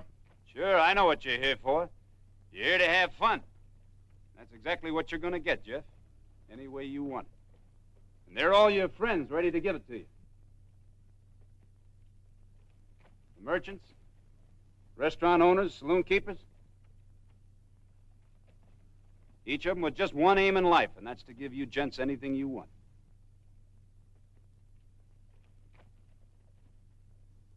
So it's up to you, Jeff.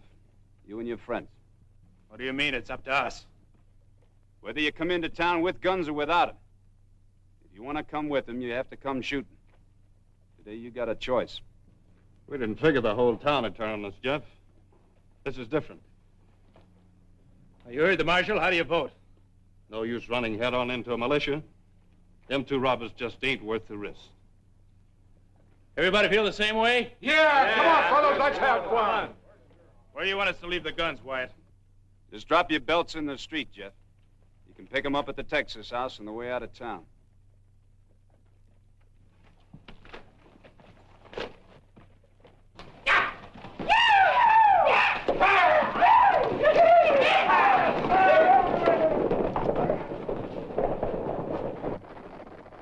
Come on, boys, give me a hand. After what just blew past, street cleaning's gonna look like nice, pleasant work. You're so right.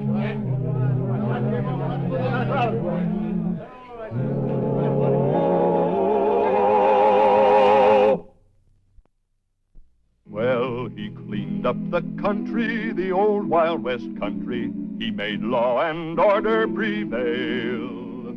And none can deny it, the legend of Wyatt forever will live on the trail. Oh, Wyatt Earp, Wyatt Earp, brave, courageous, and bold.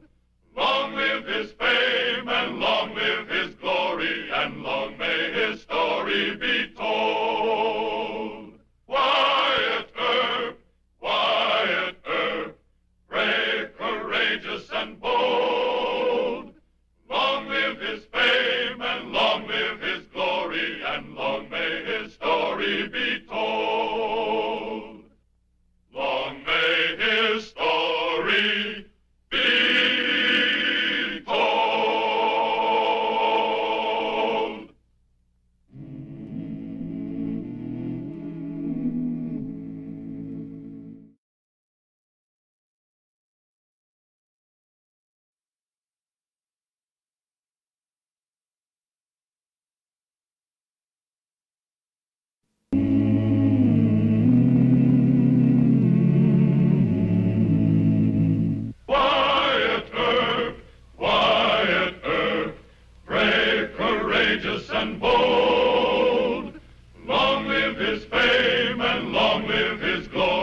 and long may his story be told.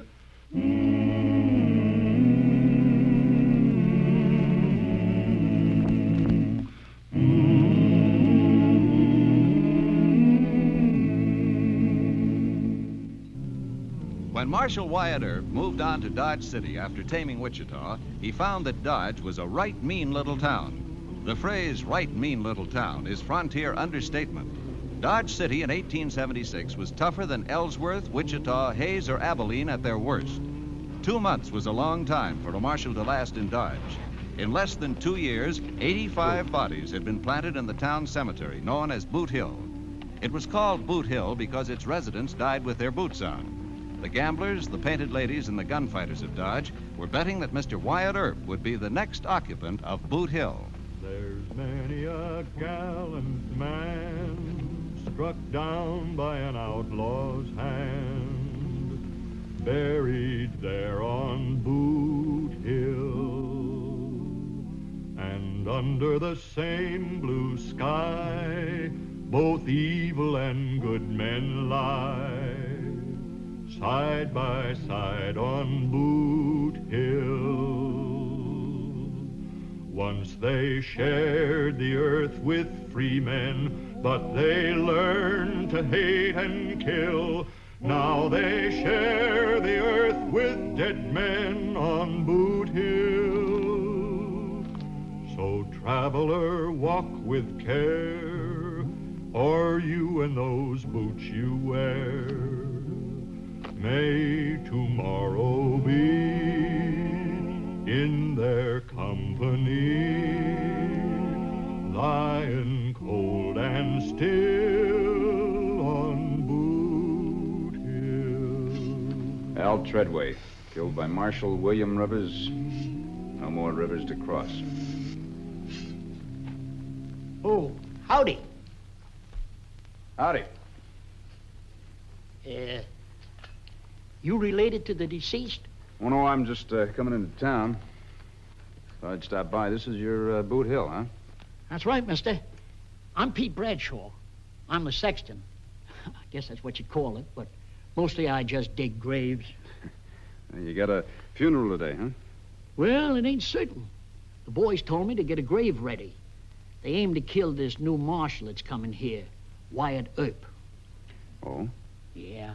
You see, they chased Jack Allen, that's the old marshal, out of town. So George Hoover, that's the mayor. So George up and he hires this Wyatt Earp by telegraph. Seems like this here fella Earp made a big reputation in Wichita. I reckon this is big enough for Earp. Well, it might be a little bit longer. Oh, you know Earp? Hmm. How tall is he? Oh, he's about, well, I'd say just about my height. Well, you'd run to about 6'1"? Just about. 6 inches I'll have to add onto this grave. Sure glad you come along, Mr. Earp. Yeah, Earp. Huh? You joking with me? Well, I never joke in cemeteries, Mr. Bradshaw. But you're just a young fella. You ain't hardly more than a boy. Guess I kind of aged fast. I kind of put my foot in it, didn't I? Don't worry about it. It's seeing you're such a good sport. I'm going to give you a tip. Huh? Don't walk down Front Street. That's the main drag. They'll be laying for you along Front Street. They will, huh? Yeah. Hoover and the deputies are holed up in the jail. That's on the plaza. So you go down one of the side streets and kind of sneak in the back door of the jail. That's my advice. Thank you, but aren't you kind of talking yourself out of a good job? Well, if it ain't you, it'll be somebody else. And this hole ain't gonna run away. Well, good luck, Mr. Earp. Thank you, Mr. Bradshaw. I'd say you might make that about 6 inches wider, too. I like a lot of elbow room.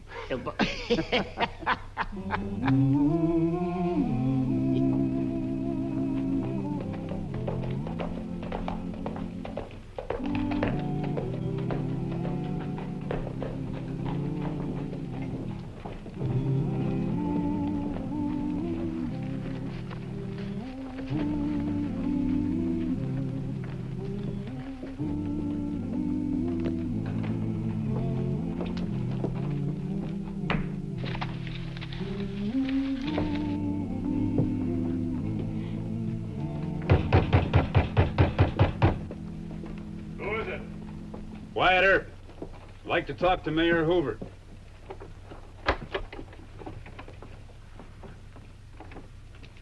You're talking to him. And you got here just in time. That's the Big T outfit. They've got two of my best men, Tillman and Bassett, holed up in the depot. Come on in, Mr. Earp. No, thank you, sir, no. What? Well, all I want right now is my appointment as marshal and the star that goes with it. Well, the telegram I sent you with your appointment, and here's your star. What's all the rush?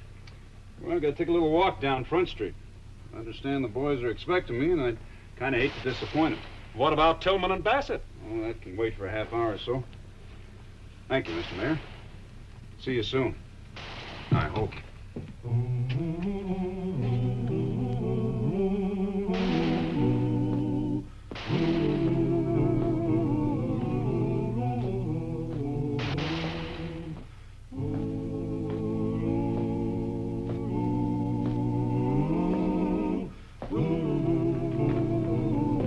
Tall man with the star. It must be Wyatt Up. We're ready. Wyatt Up's in town.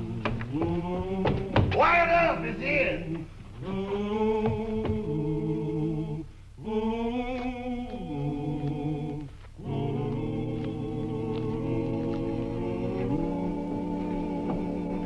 Hey, you Wyatt Earp? That's right. Take care of your friend.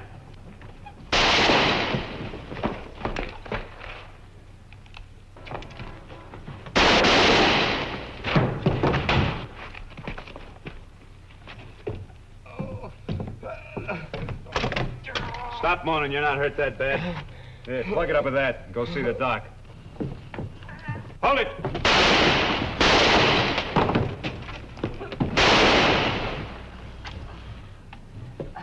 Go pick up your friends.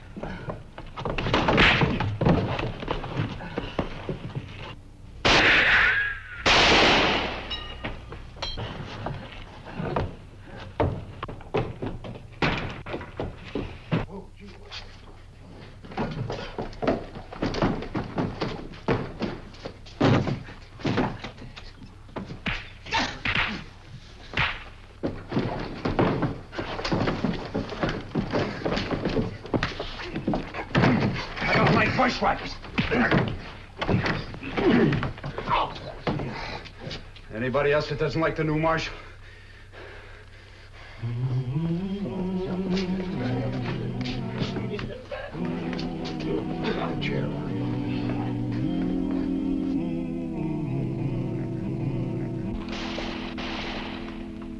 Who done that? I did. Wyatt Earp, all right. Rousting Front Street's a waste of time. Why don't you go over to the depot? There's a little war on. It'll keep.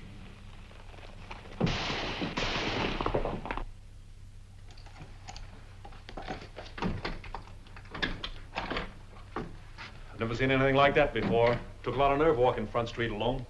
It was a little foolhardy, Mr. Mayor, but I had to do it. If I'd let those boys think I was scared of them, I might as well have climbed on the first train out of here. They were all my deputies. They ran. Wichita isn't like this. Used to be. Not quite, Mr. Earp. Do you really know what our position is at the present time? Yeah, it's a little awkward. We've got just two good men on our side. Charlie Bassett and Bill Tillman. And they're the sheriff and the chief deputy, not city peace officers. Yeah, I've heard of Bassett and Tillman. They're two of the best. The Big T outfit's been hoorahing Dodge since last night. They cornered Bill and Charlie in the depot. I don't know how much longer they can hold out. I better get down there. No, they've got the place surrounded by at least 30 men. I'm just gonna take a look around. There's a job you can do, Mr. Mayor. You think you can find a couple of good men in Dodge to help us? I don't know. I doubt it. Well, come on. Things can't be that bad. What about Dog Kelly and Chalk Beeson? They run saloons, Mr. Earp. Dog Kelly used to be a top sergeant in the Army. You tell him I want 6 or 8 special deputies. I hate to be beholden to Kelly. Now, look, Mr. Hoover, I didn't take this job to pass moral judgment on men like Kelly. When you got cowhands on a stampede, you don't appeal to the Ladies' Aid Society for help. You get tough men that know how to handle a gun. All right, Marshal. I'll do what I can. Thanks. I'll be back. 15 minutes.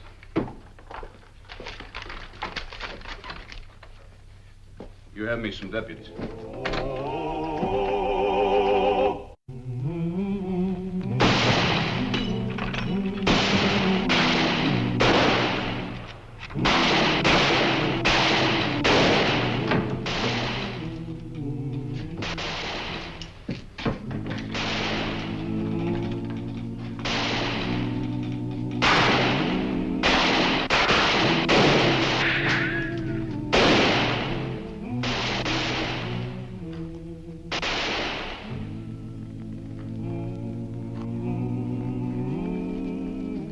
Bassett! Tillman! Hold your fire!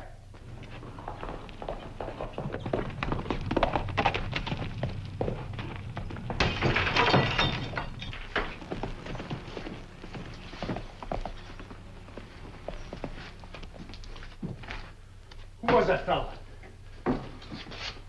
Wyatt Earp. What does he say? He says to hold on and not try to make a run for it. He says he'll be back in 20 minutes with enough help. Enough help? What's he got, an army? He's a good man, Charlie. I'm for taking his word. Hey, Tillman, Bassett, come out with your hands up. Come out or we'll fire the depot.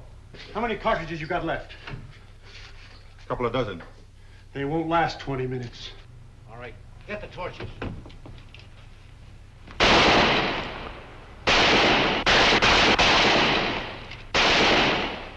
Listen, Kelly, Earp says it'll take only 6 or 8 good men. He's sure he can handle it with that many. Earp must have let his head swell in Wichita. He calmed down Front Street, didn't he? Front Street ain't the big T outfit. Earp's got nerve, but he lacks judgment. I did.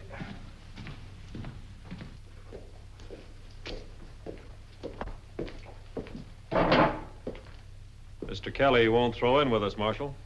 Oh?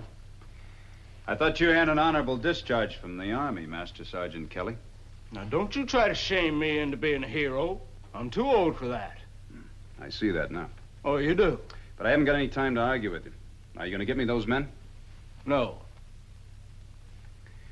Well, you got a right handsome place here, Mr. Kelly.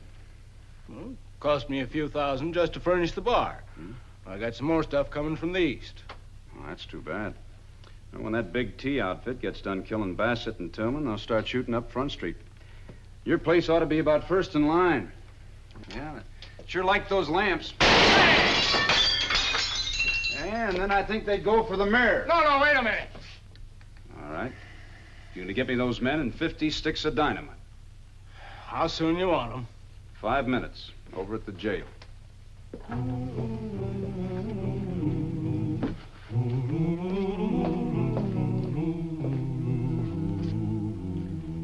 All right, and there's no sense trying to knock those big T's out of their ambush. We haven't got enough men, and it'd take too long. All right, how'd you do it in Wichita? Well, I'll tell you, Mr. Kelly, in Wichita, we never let things get this bad. Everybody there was right proud of their town. Yeah? I got the best saloon in Kansas. Now, you going to brag about your saloon, or are you going to listen to my plan? Go ahead. I noticed the cattle pens behind the depot had a lot of steers in them. Who owned them? Big T. That's good. We'll dynamite the pens. Dynamite the pens? That's right.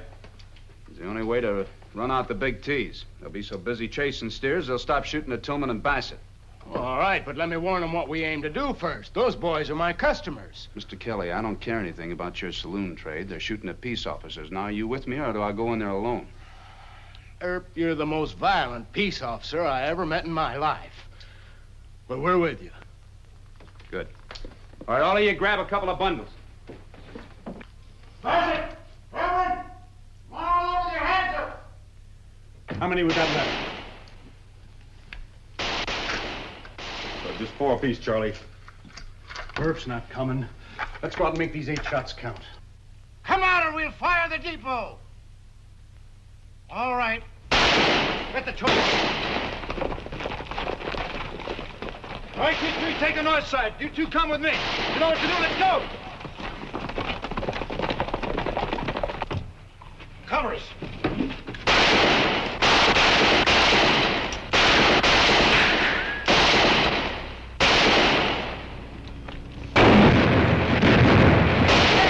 They're dynamiting the pen. They're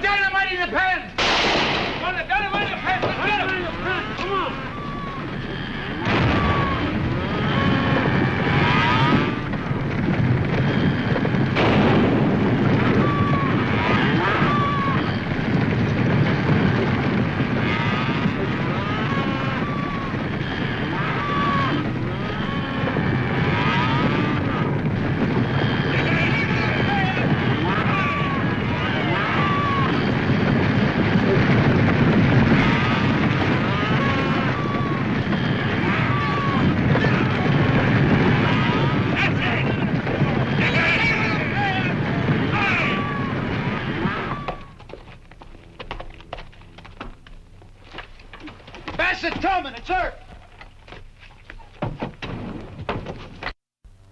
Don't worry about the big T's. They're out chasing steers. I'm Sheriff Bassett. This is my deputy, Bill Tillman. Howdy. We're sure glad to see you. You saved our hides, but you didn't make things too good for the town. How's that? What Bill means is the big T ain't gonna like chasing their stock all over the country. That was a right smart stunt, and we'll take what's coming, right, Bill? Got no choice. Being as I'm a stranger here, what is coming? They'll tree old Dodge and burn it to the ground. Not much loss of that. Oh, don't discourage the marshal. Maybe they'll be satisfied with just killing the three of us. Come on, Mr. Earp. That jail of ours be the best place to make a stand.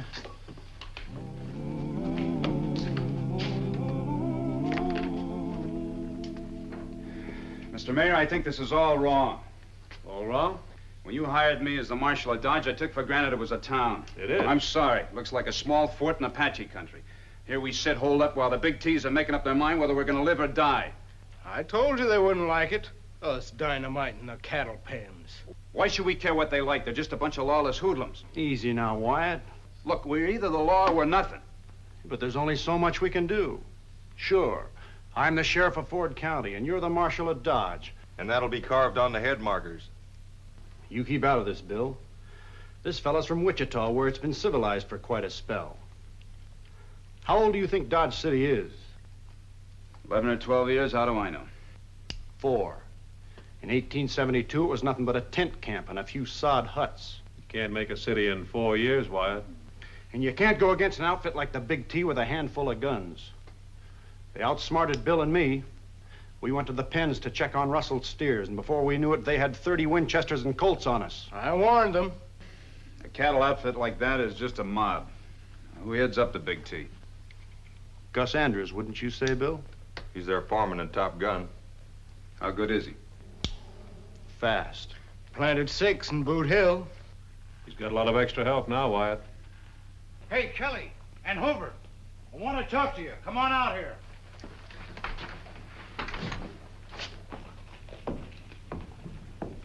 Gus Andrews is plenty sore at you. Is that so? Yeah, he says you got to pay $20 a head for 9 steers. Also, he wants those pens rebuilt by noon tomorrow. Hold it. Yes, Sonny.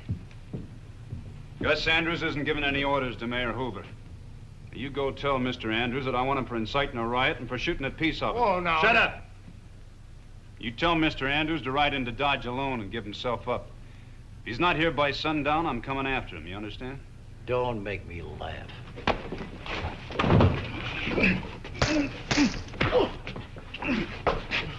You still laughing? No, sir. When you get on your horse and tell Andrews what I said. They got a grave waiting for you, Earp. Yeah, we'll send flowers.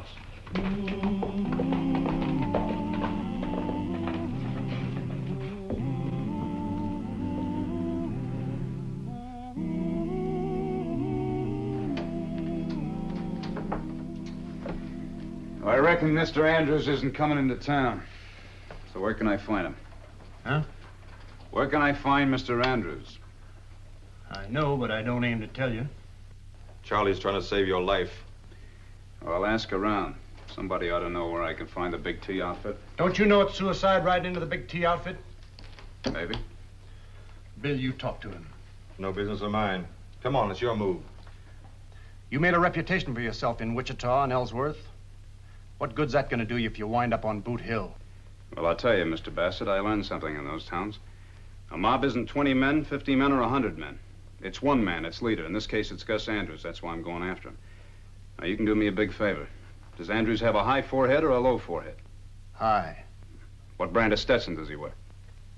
Pride of Texas, like all of Big T. 2-inch sweatband, huh? Thank you, sir.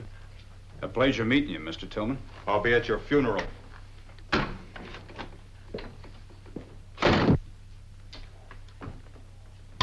That big-headed Yankee show-off. You going along? Yeah. If that Earp gets me killed, I hope somebody explains to my wife.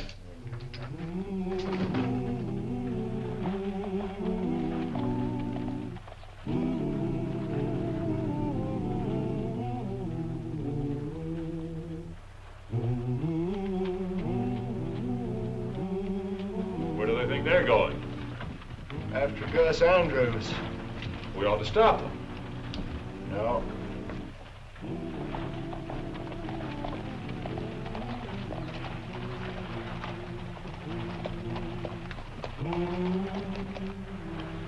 Earp, Bassett, and Tillman.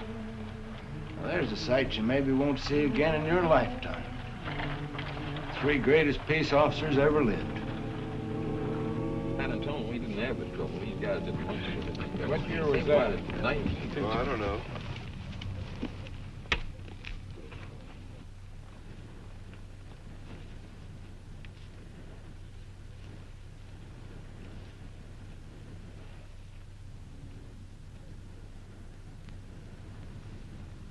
Which one of you is Gus Andrews? I am. I sent word for you to come into town. Did you get the message? Sure, I got your message. But I figured you'd drop by for my answer. The rest of you, drop your gun belts. Don't want to have to dig any further into Boot Hill. I said drop it!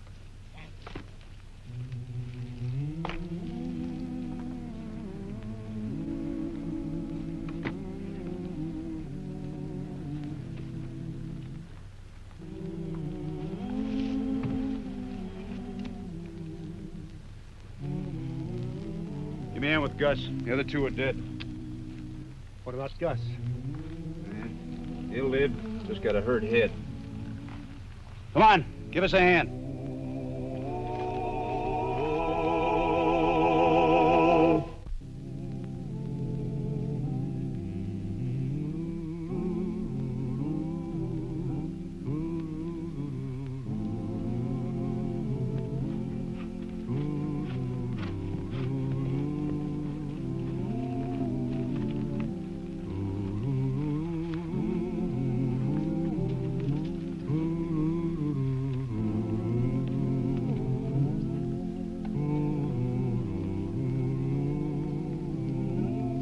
Morning, Mr. Bradshaw. Earp! I thought this was for you. Well, I'm sorry to disappoint you, but we had a little change in plans. I just got word to dig another. Who are these two for? Well, I don't know. Sheriff Bassett and Deputy Tillman are getting the names, and they're making the arrangements. Was you in the fight? Mm-hmm. Well, how come you missed? Well, just lucky, I guess. You know, one of these days we're going to have to close this Boot Hill section. Close it? Why? It's given Dodge City a pretty bad reputation. And anyway, as a new marshal, I don't think I could give you too much business. You must be pretty poor hand with a gun. I guess you're right. I always do manage to miss somehow.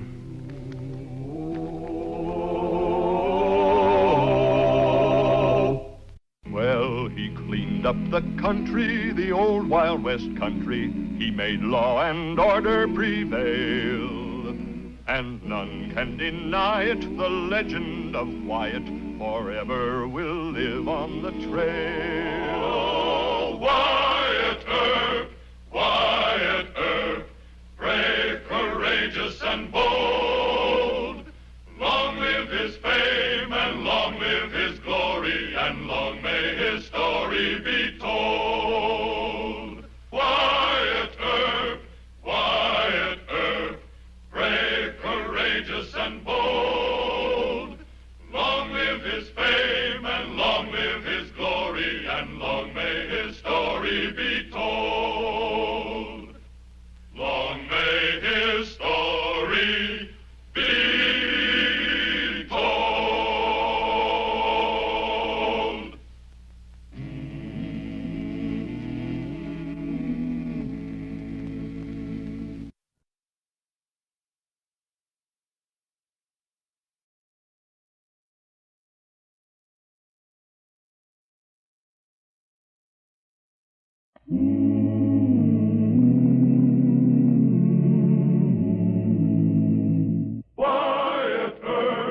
Wyatt Earp, brave, courageous, and bold.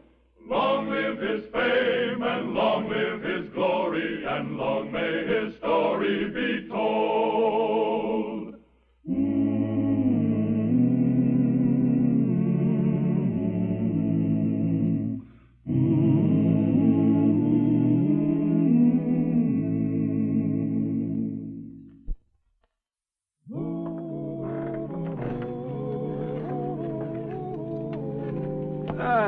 Matthew, let me help you. Oh, thanks, Marshal. How you feeling this morning? Oh, can't complain.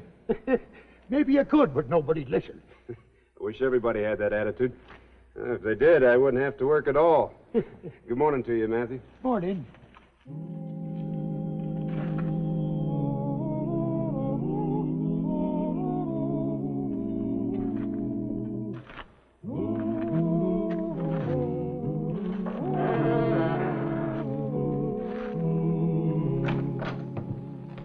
It's the afternoon mail, White.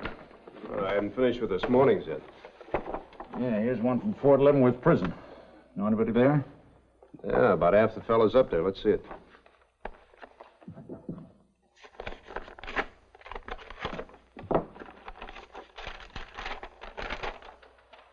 It's from the warden. Says somebody by the name of Colby was discharged from there a couple of days ago. Thought I'd like to know about it. Colby, is that name familiar to you? Fred Colby? Yeah. Yeah, I know him. Went to school with him and his brother. Wonder why the warden would think I'd be interested in knowing about his discharge. Fred was sent to prison about 4 years ago. He confessed to robbing a stagecoach. I don't think he did it. I think he was shielding his kid brother Larry. Larry? Larry Colby. Now, that name's a little more familiar. Yeah, he was killed about 4 months before you arrived here. We never found out who did it. Fred will find out. Yeah, I'm beginning to understand now. Yeah, that's why the warden thought you might be interested. Fred will be coming back here. He'll come back to find out who killed his brother.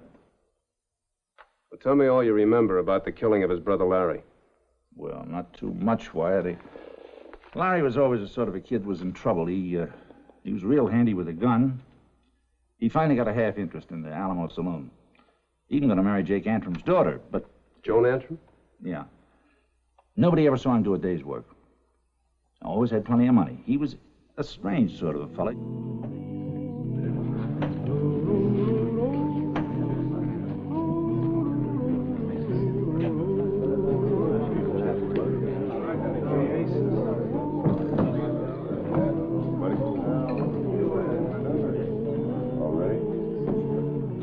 Place your bets, please.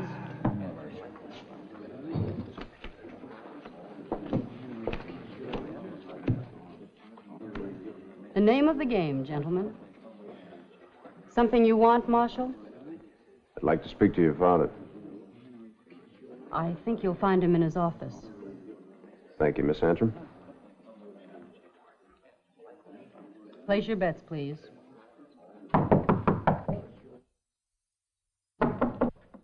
Come in. Oh, Marshal Earp. Well, I presume I won't be needing this. You're a very cautious man. Suspicious would be a better word. What is it you want, Marshal? I'm quite busy. I know. Understand you've been doing a good business. Please state your complaint or whatever it is, sir. Well, I have no complaint, Mr. Antrim. There's no need for you to be unfriendly. It's been my experience that even as the fox is the natural enemy of the rabbit, the law is the natural enemy of the saloon keeper. Well, I don't hold with that, sir, but I've never heard it said any better. Mr. Earp, please state your errand. Very well, sir. Does the name Colby mean anything to you? You know very well that it does, so why ask? Larry Colby was killed before I came to Dodge. I'm just trying to find out all I can about him. Why? Because his brother, Fred Colby, was released from prison, Fort Leavenworth. I see. I'd almost forgotten about the brother. I guess I always knew he would be back one day. Well, why didn't you leave then? You could have done just as well someplace else. Dodge is my home, sir. I was here long before the railroad was. And I have no reason to fear Fred Colby or anyone else. But you do, don't you? Yes. Do you know who killed his brother, Larry? No. From what I've heard, nobody regrets his death much. Least of all me. He forced me into a partnership with him practically at gunpoint. Well, I've also heard that he might have been your son-in-law if he had lived. At least I was spared that. Well, from Fred Colby's viewpoint, it would seem you had a good deal to gain by his brother's death. I realize that. Well, what are you going to do about it? Question is, what are you going to do? prevent another murder if possible, I want to find the man who killed his brother before Fred Colby does. You shouldn't allow him to set foot in this town. Well, you're wrong there, Mr. Antrim.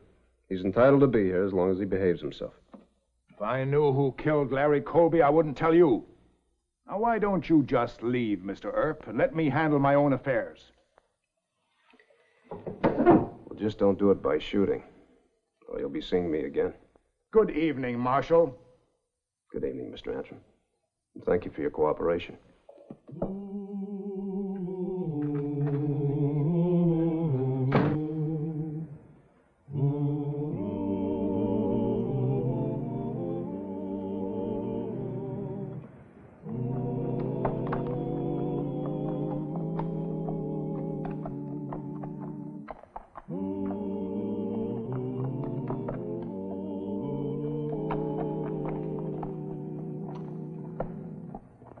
Good evening. Your name Fred Colby? That's right. I understand you've come here to kill somebody. If what I've heard is true, Mr. Colby, I suggest you turn around. You through talking, Marshal? No. Wearing guns in the street isn't allowed here. I know that. I'm planning to check it the first place I come to. Look, Mr. Colby, if a man needs to be punished for something that he's done, that's the law's job, not yours. First place, you have to prove it, and...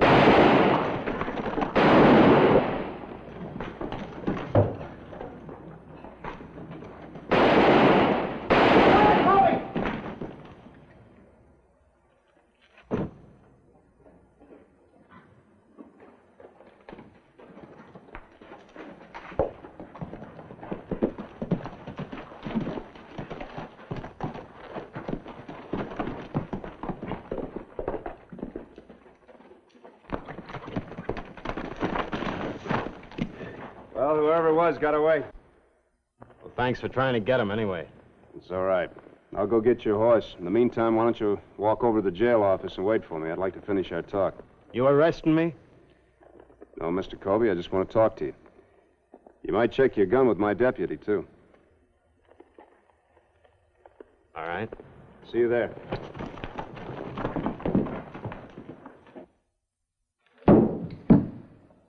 Well, do you have any idea who it was? Seems clear to me. The man who killed my brother is trying to kill me. It's mighty short range to miss with a rifle, if it was a miss. Seems to me like whoever it was just trying to scare you. I doubt it. Good evening, Marshal. Mr. Colby, before you go, I'd like to tell you once more. Don't try and take the law in your own hands.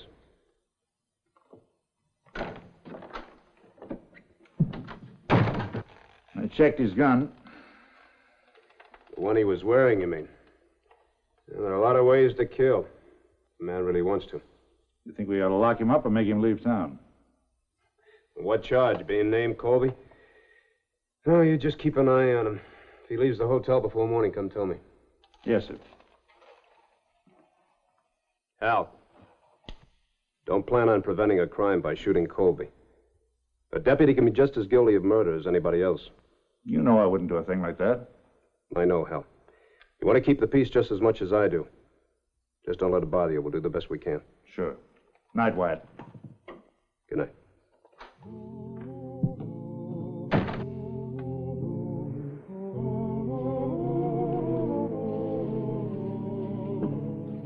Marshal Earp? Well, good morning, Miss Antrim. Good morning. I'd like to talk to you, if I may. Of course.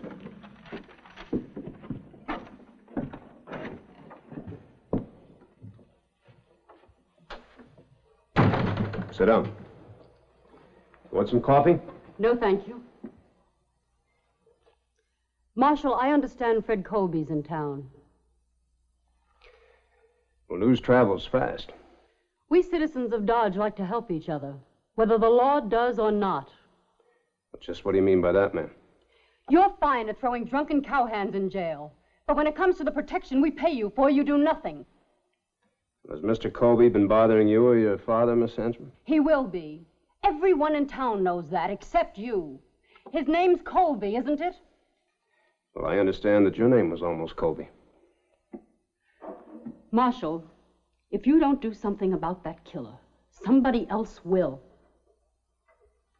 Meaning you, ma'am? Very possibly. Miss Antrim. You know, you're much too pretty to be arrested for murder. Good day, ma'am. Drop in any time.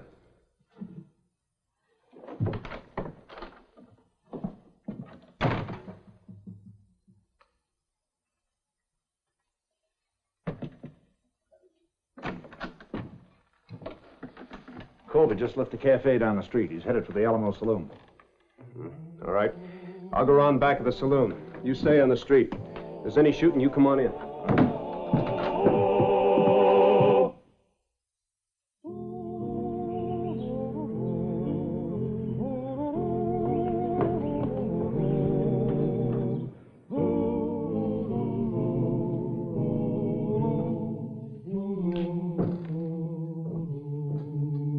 I've been expecting you.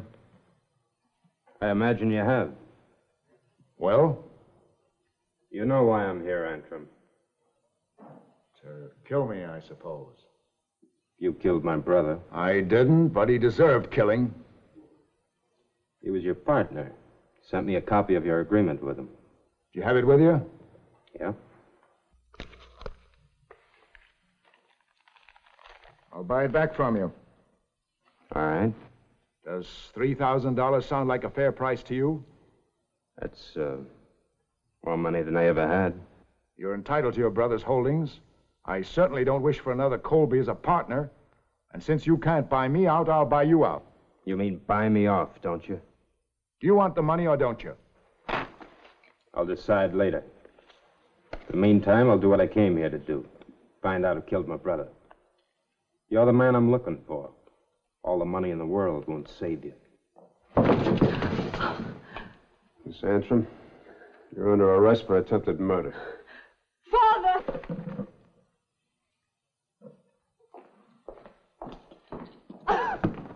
Please, Marshal. She might have wanted to, but she never could have pulled the trigger.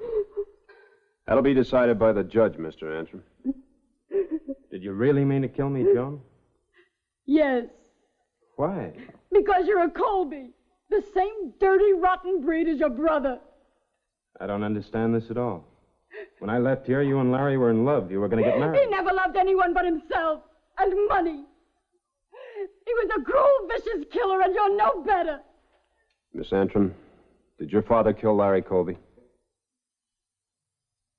Did you? No, but I wish I had.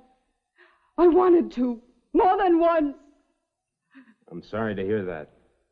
It changes nothing as far as I'm concerned. I'll find my man no matter how long it takes. Turns out to be your father.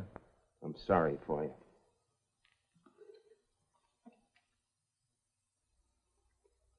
Did you really mean to kill him?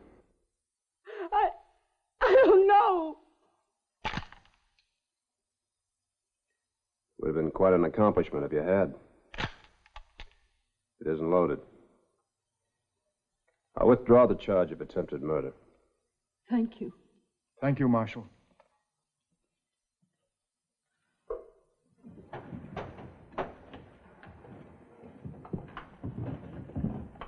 Well, Marshal, I'm indebted to you again. No, you're not. Wasn't loaded. I don't really think she hates you, Mr. Colby. I just think she's worried about her father. Maybe she has reason to be. Thanks, Marshal.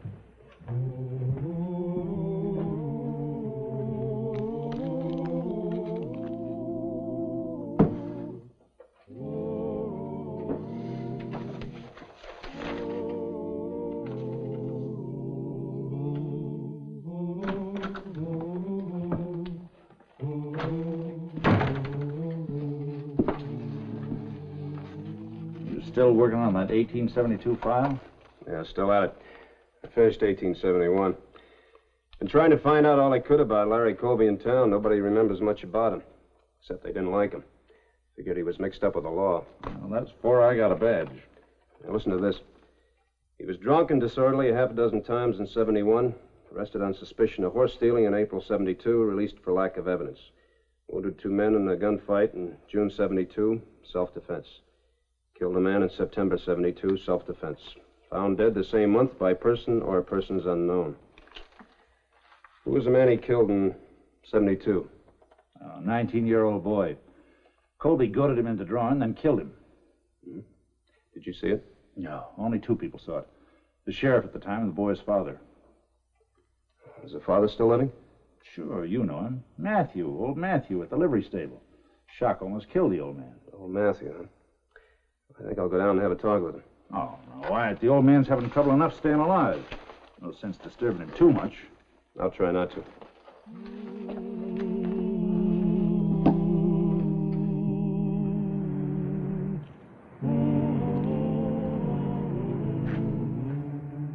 Fred Colby, isn't it?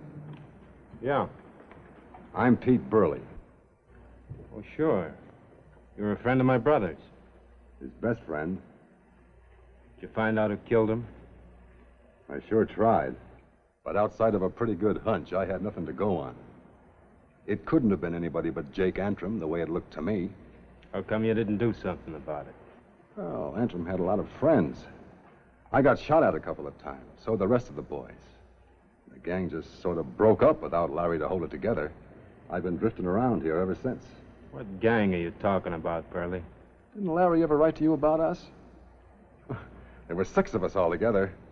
We had this town by the tail, let me tell you. Larry was the brains and the fastest gun. He was pretty good with the women, too. You heard about old Antrim's daughter, didn't you? Yeah. I heard she and Larry were going to get married. Larry wasn't the marrying type, if you know what I mean. He just did that to try and get Antrim to make him a partner. Worked, though, didn't it? Not exactly. Antrim wouldn't go for it. So Larry made a few little threats. Against the girl? Yeah. First thing you know, Larry was a partner. That makes you a partner now. You seen old man Antrim?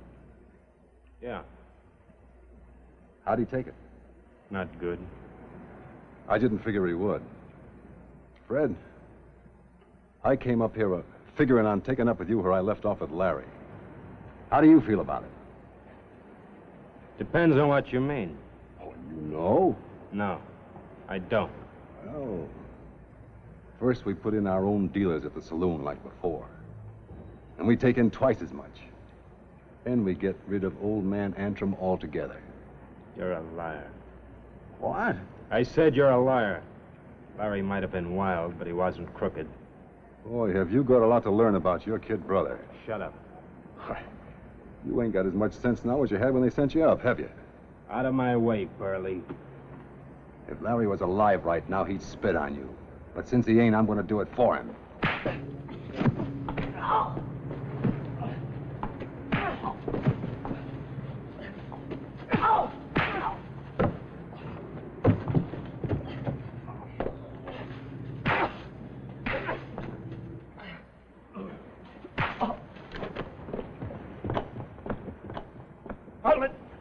We're under arrest, Colby.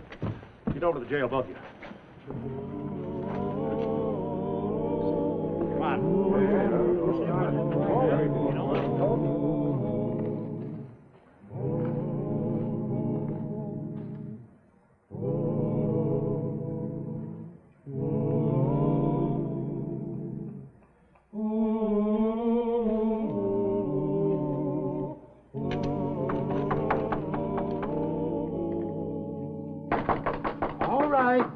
Just a minute. Fine time to wake you, man. Oh, Marshal Earp, huh? Come in, come in. Sorry to bother you so late, Mr. Watkins, but it's important. You always called me Matthew before. Well, I didn't know your last name until tonight. Oh. You mind if I rest myself while you're talking? Not at all. I get sort of tired at nights. I got some chawing tobacco around here someplace. Now, let me see.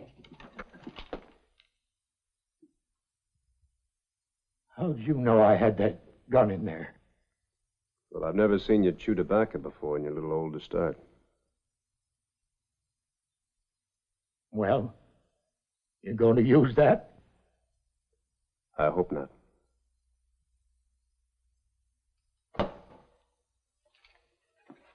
I never murdered nobody. It was self-defense. And I wasn't trying to hit that elder Colby last night neither. Just scare him. Why'd you cut down on me just now? I guessed you'd figured it out. Come to take me in. Then I figured I'd never be taken off to hang for killing a snake like Larry Colby.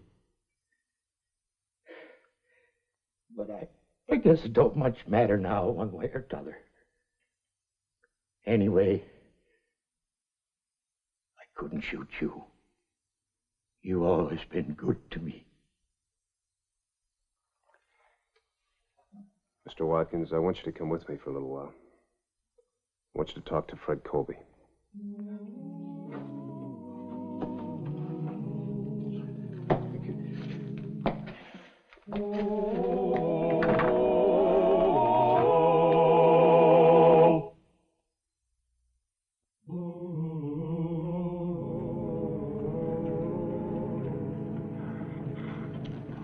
Mr. Colby's horse. It's all saddled up. Looks like he's getting ready to leave town. I was afraid that he was pretty upset last night when old man Watkins told him the truth about his brother.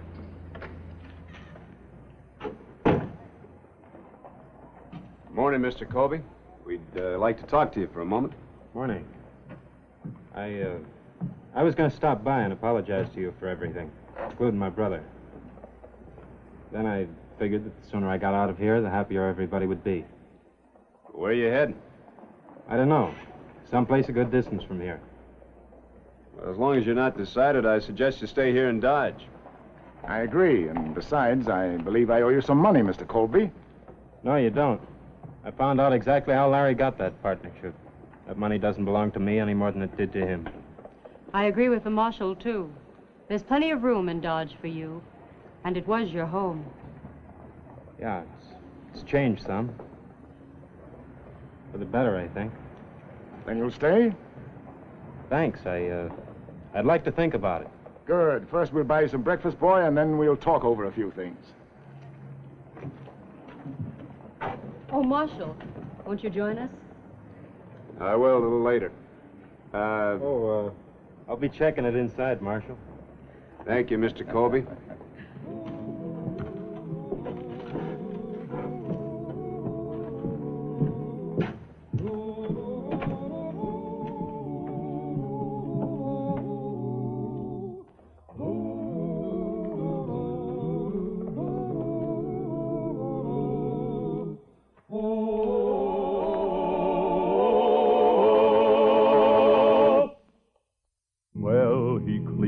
The country, the old Wild West country, he made law and order prevail. And none can deny it, the legend of Wyatt forever will live on the trail. Oh, Wyatt Earp, brave, courageous, and bold. Long live his fame, and long live his glory, and long may his story be told. Long may his story be told.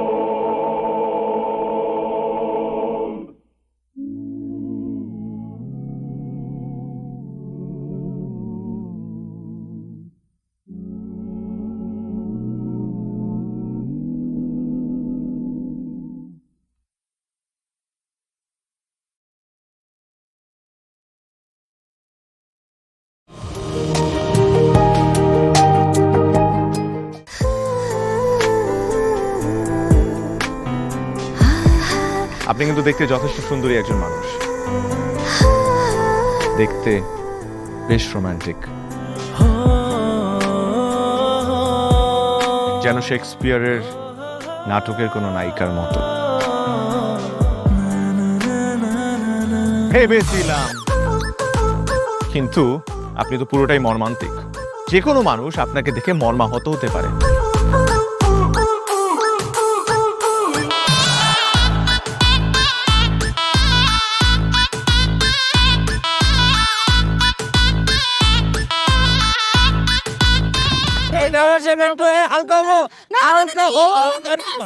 এইখানে গাড়ি থামা। আমার হালকা হতে 1 মাস সময় লেগেছে। আপনার 1 মাস সময় লাগে? আমার হালকা হতে তো 1 মিনিট লাগে।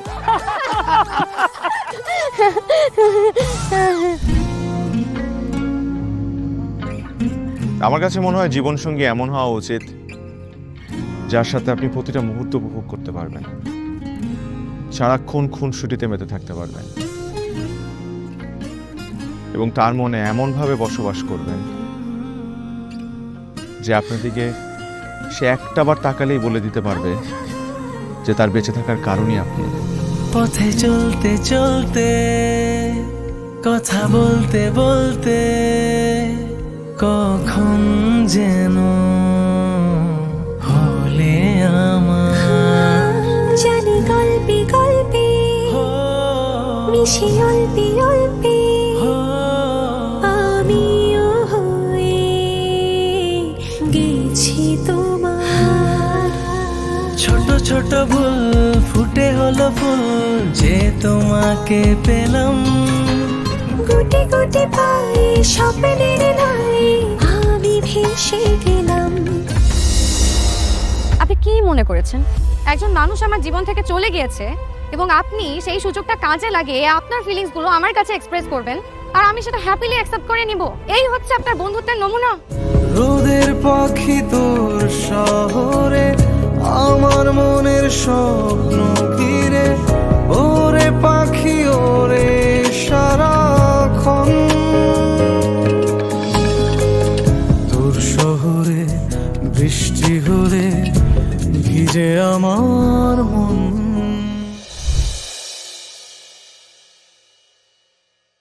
Rồi thì xin đấm đầu đấy. Chết mày.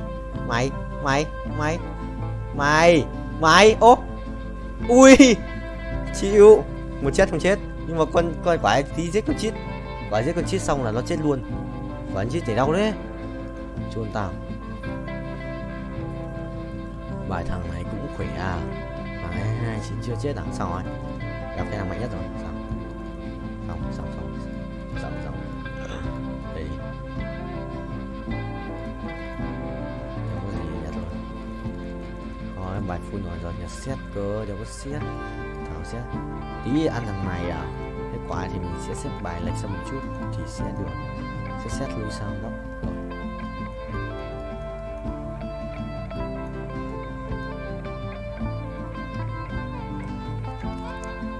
Chuẩn không vậy. 700 củ anh sẽ revert phát nữa là còn thiếu 6 củ để revert lên 660 à. Anh có revert lên 10 đấy. 400 vòng rồi này. Ông phải qua kỷ lục 430 quay không? 430 lap nhỉ. 119 20 23 24 25 26 27 28 29 30 kỷ lục mới. Đi record. Rồi 233 kỷ lục mới, qua kỷ lục mới tất 3 lap. Ê thua lại. Phải không? Ê không thua. Không thua. Mày rồi ăn tao. Rồi có top 4 rồi. Có top 4 rồi. Mình sẽ không phải là cái thằng hậu cái D nữa. Mình cần cái gì rồi? Xẻng rồi cái này ra định mệnh. Được. Ây à, ổn thế nhờ. Một cái gì đây? Một cái nỏ xét à? Một cái nỏ xét thôi. Ai đáp đồ đơn luôn thằng đéo cho thế. Mình đã trả thưởng 1 đô.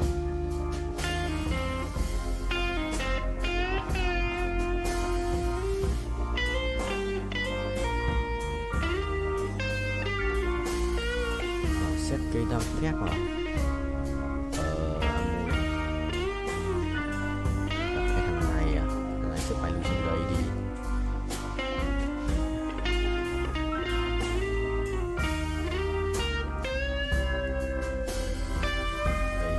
Sao? Để xua thầy Galileo bên kia. Xếp bài láo hả? Phải bay nhanh như ngựa ấy. Thầy xếp bài láo thì nó mới phù hợp. Ok, sự là phù hợp ấy. Không phù hợp rồi. À sắp đi rồi, sao Át đứng đây chết nhỉ? Ê thằng khỏe đấy. Đừng quăng Át nữa, làm ơn. Thua rồi.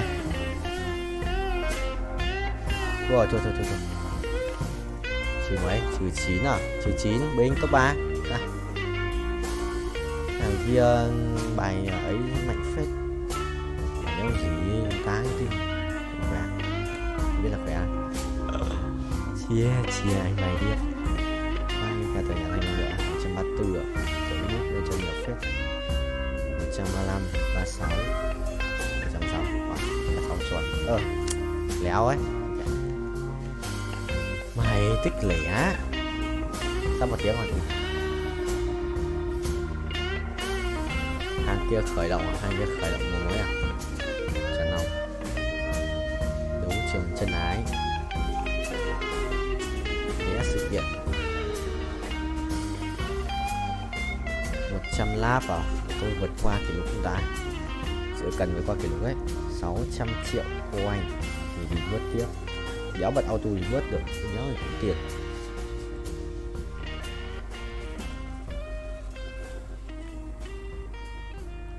Bài chọn ông thầy ơi. Uống nước này 200 lap.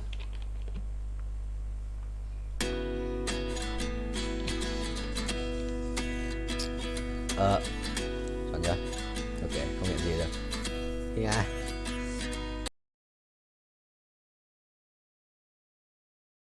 ভালোবাসা সুন্দর, ভালোবাসাও সুন্দর। মানুষ নিজের অজান্তেই ভালোবেসে ফেলে।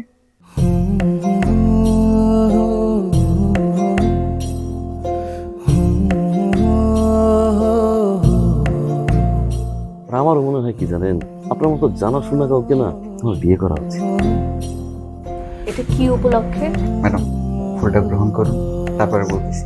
Voter ID কার্ডে যার স্বাক্ষরের জায়গায় টিপসই দেয়, এখানে কেউ ডাক্তার। এই দুইজনের মধ্যে যে আগে ম্যাডামের মন জয় করতে পারবে, ম্যাডাম তার। একদিন না দেখলে তোমায় বন্ধু আন্ধার লাগে সব, তোমার এই প্রেমে এমনই টান। রোগীদের তো ডক্টরের কাছে আসলে ব্যথা কমে যায়, আপনি তো উল্টো হলো কেন? আপনি কি একটু উল্টা? তোমায় ছাড়িয়া যাব মরিয়া, তোমায় ছাড়িয়া যাব মরিয়া, যেও না বন্ধু আমার, ভুলিয়া ভুলিয়া। আমার মনে হয় আমার সমস্যা কপালে। ম্যাডাম আমার কপালে নেই, আমার কপালে আছে দাগ।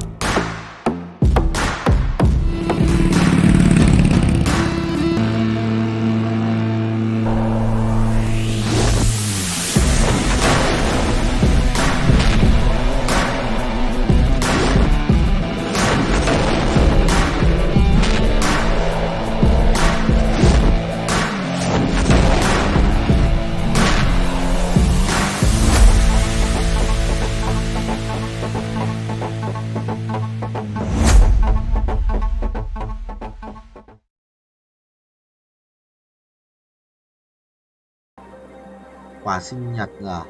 Trai quý nhở? Mua được mà mình thua này mà. May xăm này vậy.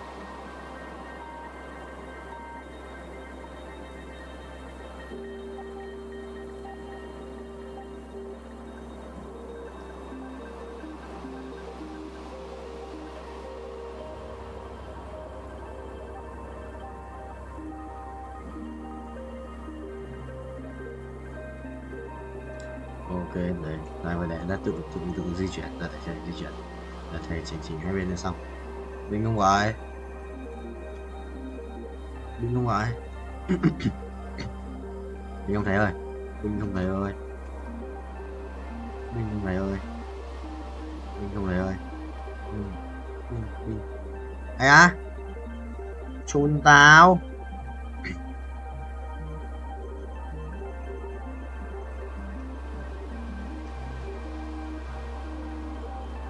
M là nó 50M. Nhanh như tao. Từ từ rồi. Mắc thêm 7 Ghét. Chuẩn không nhỉ? Bài sự ghét đấy. Cái này biệt.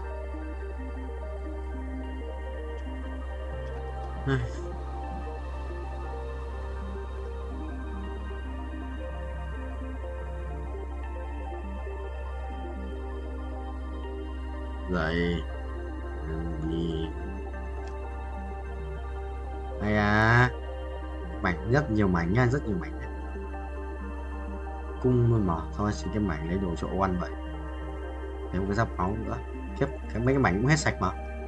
Nếu mày còn lại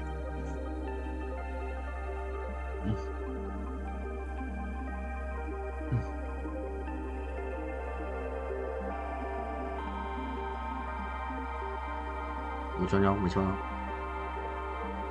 mày cho anh không, đừng chết nữa. Thằng Vũ vẫn đang nằm mà Dương. Chết đại mày không bay nhanh mà cái kia bây giờ quỷ quá.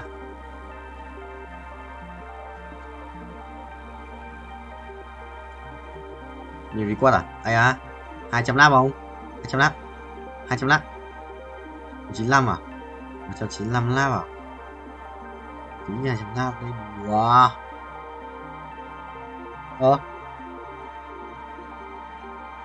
À đúng rồi.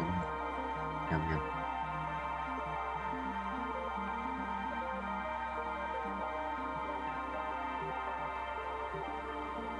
Yes.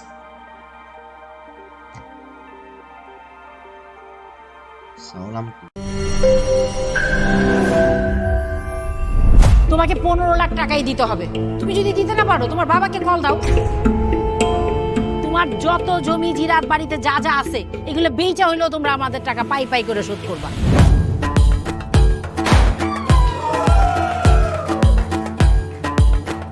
একটা ব্যাপার কি খেয়াল করছো, শহরে কিন্তু দুইটা রূপ, রাতের এক রূপ, দিনের আর এক রূপ। বেঁধেছি ঘর হৃদয়ের পর, গাঢ় সবুজ ওই গহীন বনে। আরে ব্রো, সবসময় চিল থাকতে হবে, কিচ্ছু মাথায় নেওয়া যাবে না। ভালোবাসা হচ্ছে একজন আরেকজনের উপর ভরসা করে, একজন আরেকজনের হাতের উপর হাত রেখে এই জীবনটা কাটিয়ে দেয়।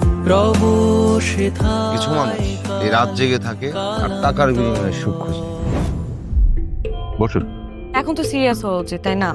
আমি তো কোথাও যাচ্ছি না পার্টি করতে, তুমি কেন যাচ্ছ? কেন বন্ধ করতে পারতেছো না বলো তো?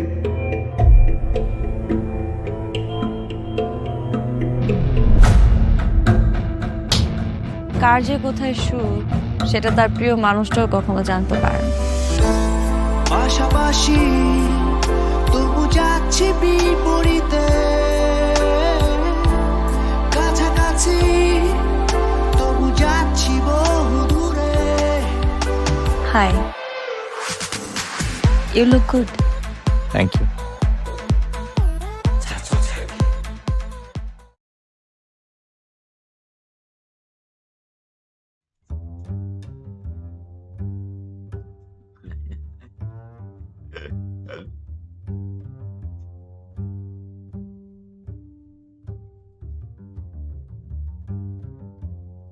Đủ Thanh Hóa được không?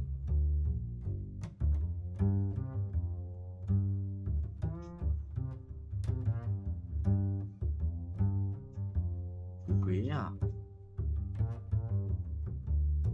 Nên mình được lui ơi.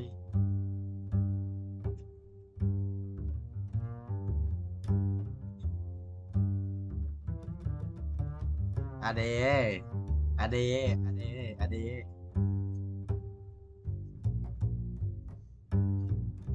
Không.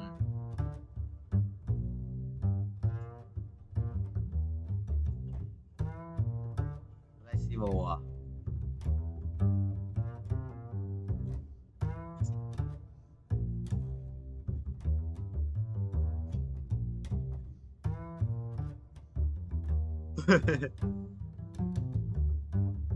Kêu được ra chim của anh và xem kêu được Queen này. Bye bye anh em nhé. Đấy, hay giờ là hay livestream không?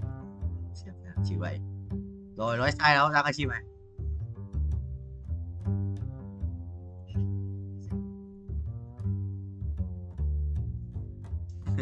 Ai trở lại em mới F5D à? Đừng vô.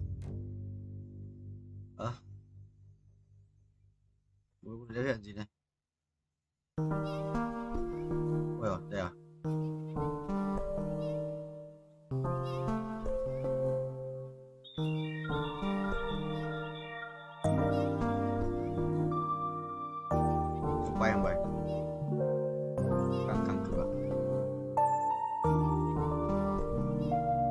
quay rồi quay. Bữa anh sao nào xí vậy? Đấy, có điện rồi. Bữa đấy nhỉ? Bữa ơi, bữa đấy. Không đúng à?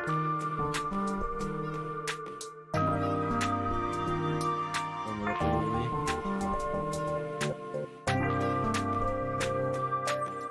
Hãy làm chi tay bố đen. Rồi cái chuột nó. Đi em làm chi tay đẹp.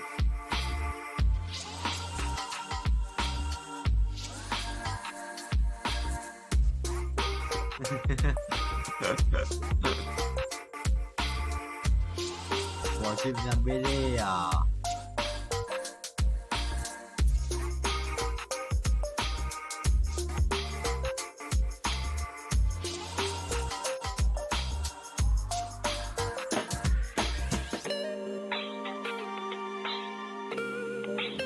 Lùi rồi.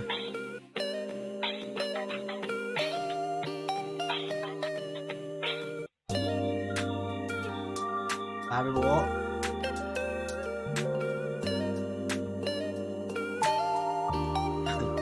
Bỏ là trách người kia ấy. Bỏ trách.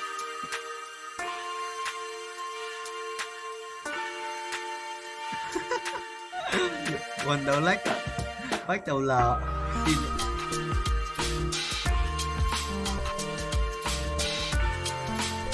Này cái chuột nó rồi. Để sao vậy?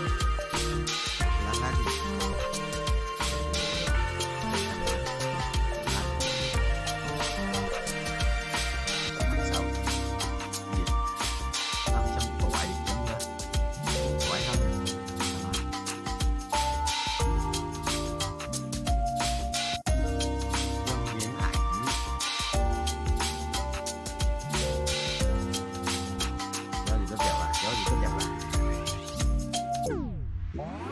What you could. Nhiều quá.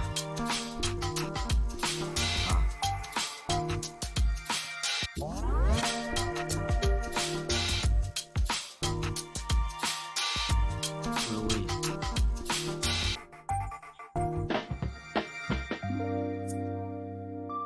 Bao câu sang ấy à? Tao.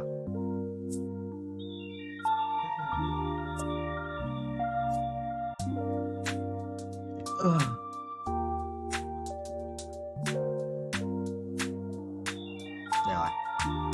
Ngoài bố là xịn hơn. Uầy. Về đấy nhờ, về đấy nhờ. Về đấy mày xong. Hai đồ ngoan.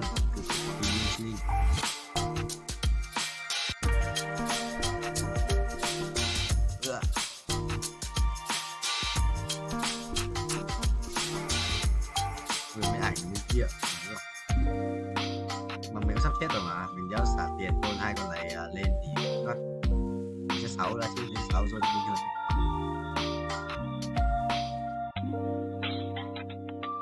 Đồ đéo quá. Đéo hiểu cái gì đang xảy ra. Áo mù đéo chết cơ. Áo mù đéo chết à? Phải vậy. Áo mù dây chuyền tự lực và giáp siêu linh ạ. Trồn đéo chịu. Bất tử à? Con này mà lên ông 3 là bất tử đấy. Cùng chung à? Dây chuyển tự lực và giáp siêu linh à? Có tiền nhỉ? Rồi, lại cái đồ à?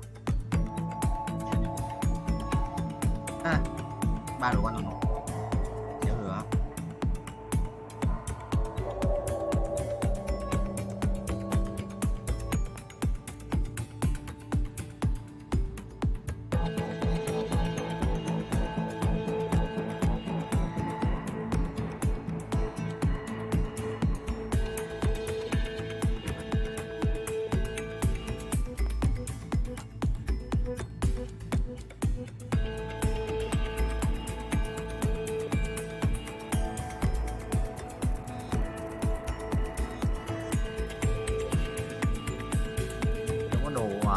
Hai con đánh tam chính đéo có đồ luôn. Mà mua đéo chết, mua 2 em bất tử đấy. Ông còn ta gần như là đéo chết rồi. Nó vẫn hồi máu đó, mất bao nhiêu anh. Bất tử broccoli ơi. Bất tử broccoli ơi.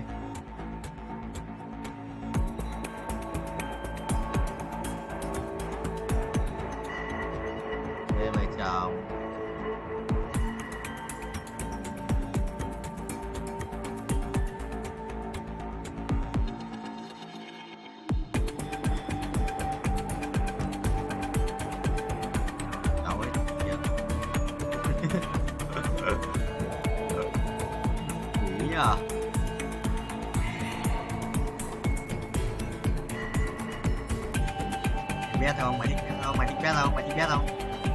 Mày biết.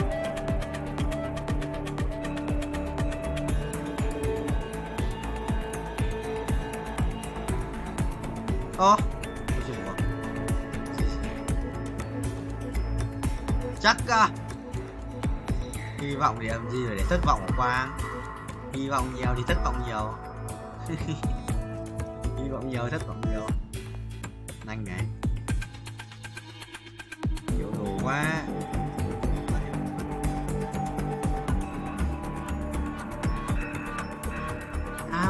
Ác quỷ nhất ta từng thấy. Hồi máu nhá. Máu này. Hồi máu.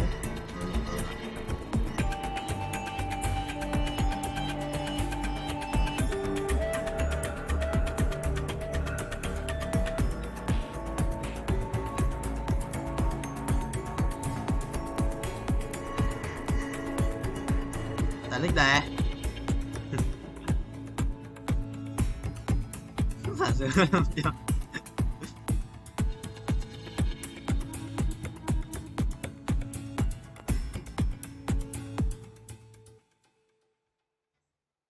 Này rất bận. Thôi thì anh chúc em thành công trên con đường học vấn à? Anh chúc em thành công trên con đường học vấn à?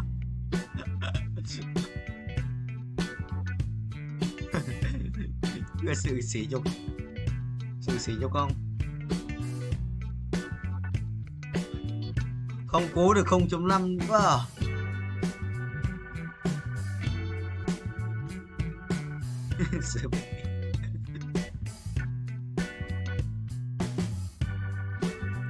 Muốn nhục không là min rồi.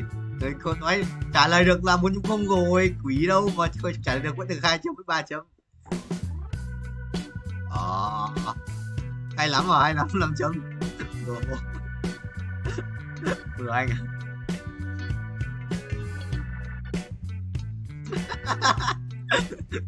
Thật cơ.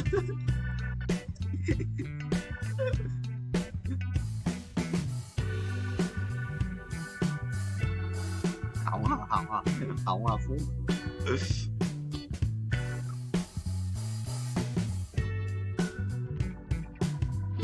Thế giờ vẫn thành chơi mà. Đâu cũng thành chơi mà Quang. Ai à.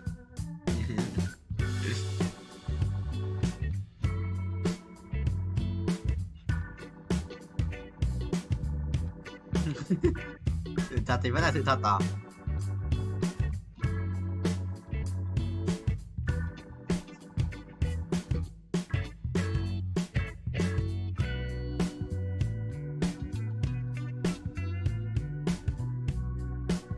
Sao đây? Cái gì? Phải chưa? À, đi tù. Mày đi tù. Gì? Mày đi tù. Nó mày đi tù. Xong rồi phải ám của anh bất tử rồi. Tao mua hồi bao nhiêu máu ấy. Chắc mày chưa trả tiền đi.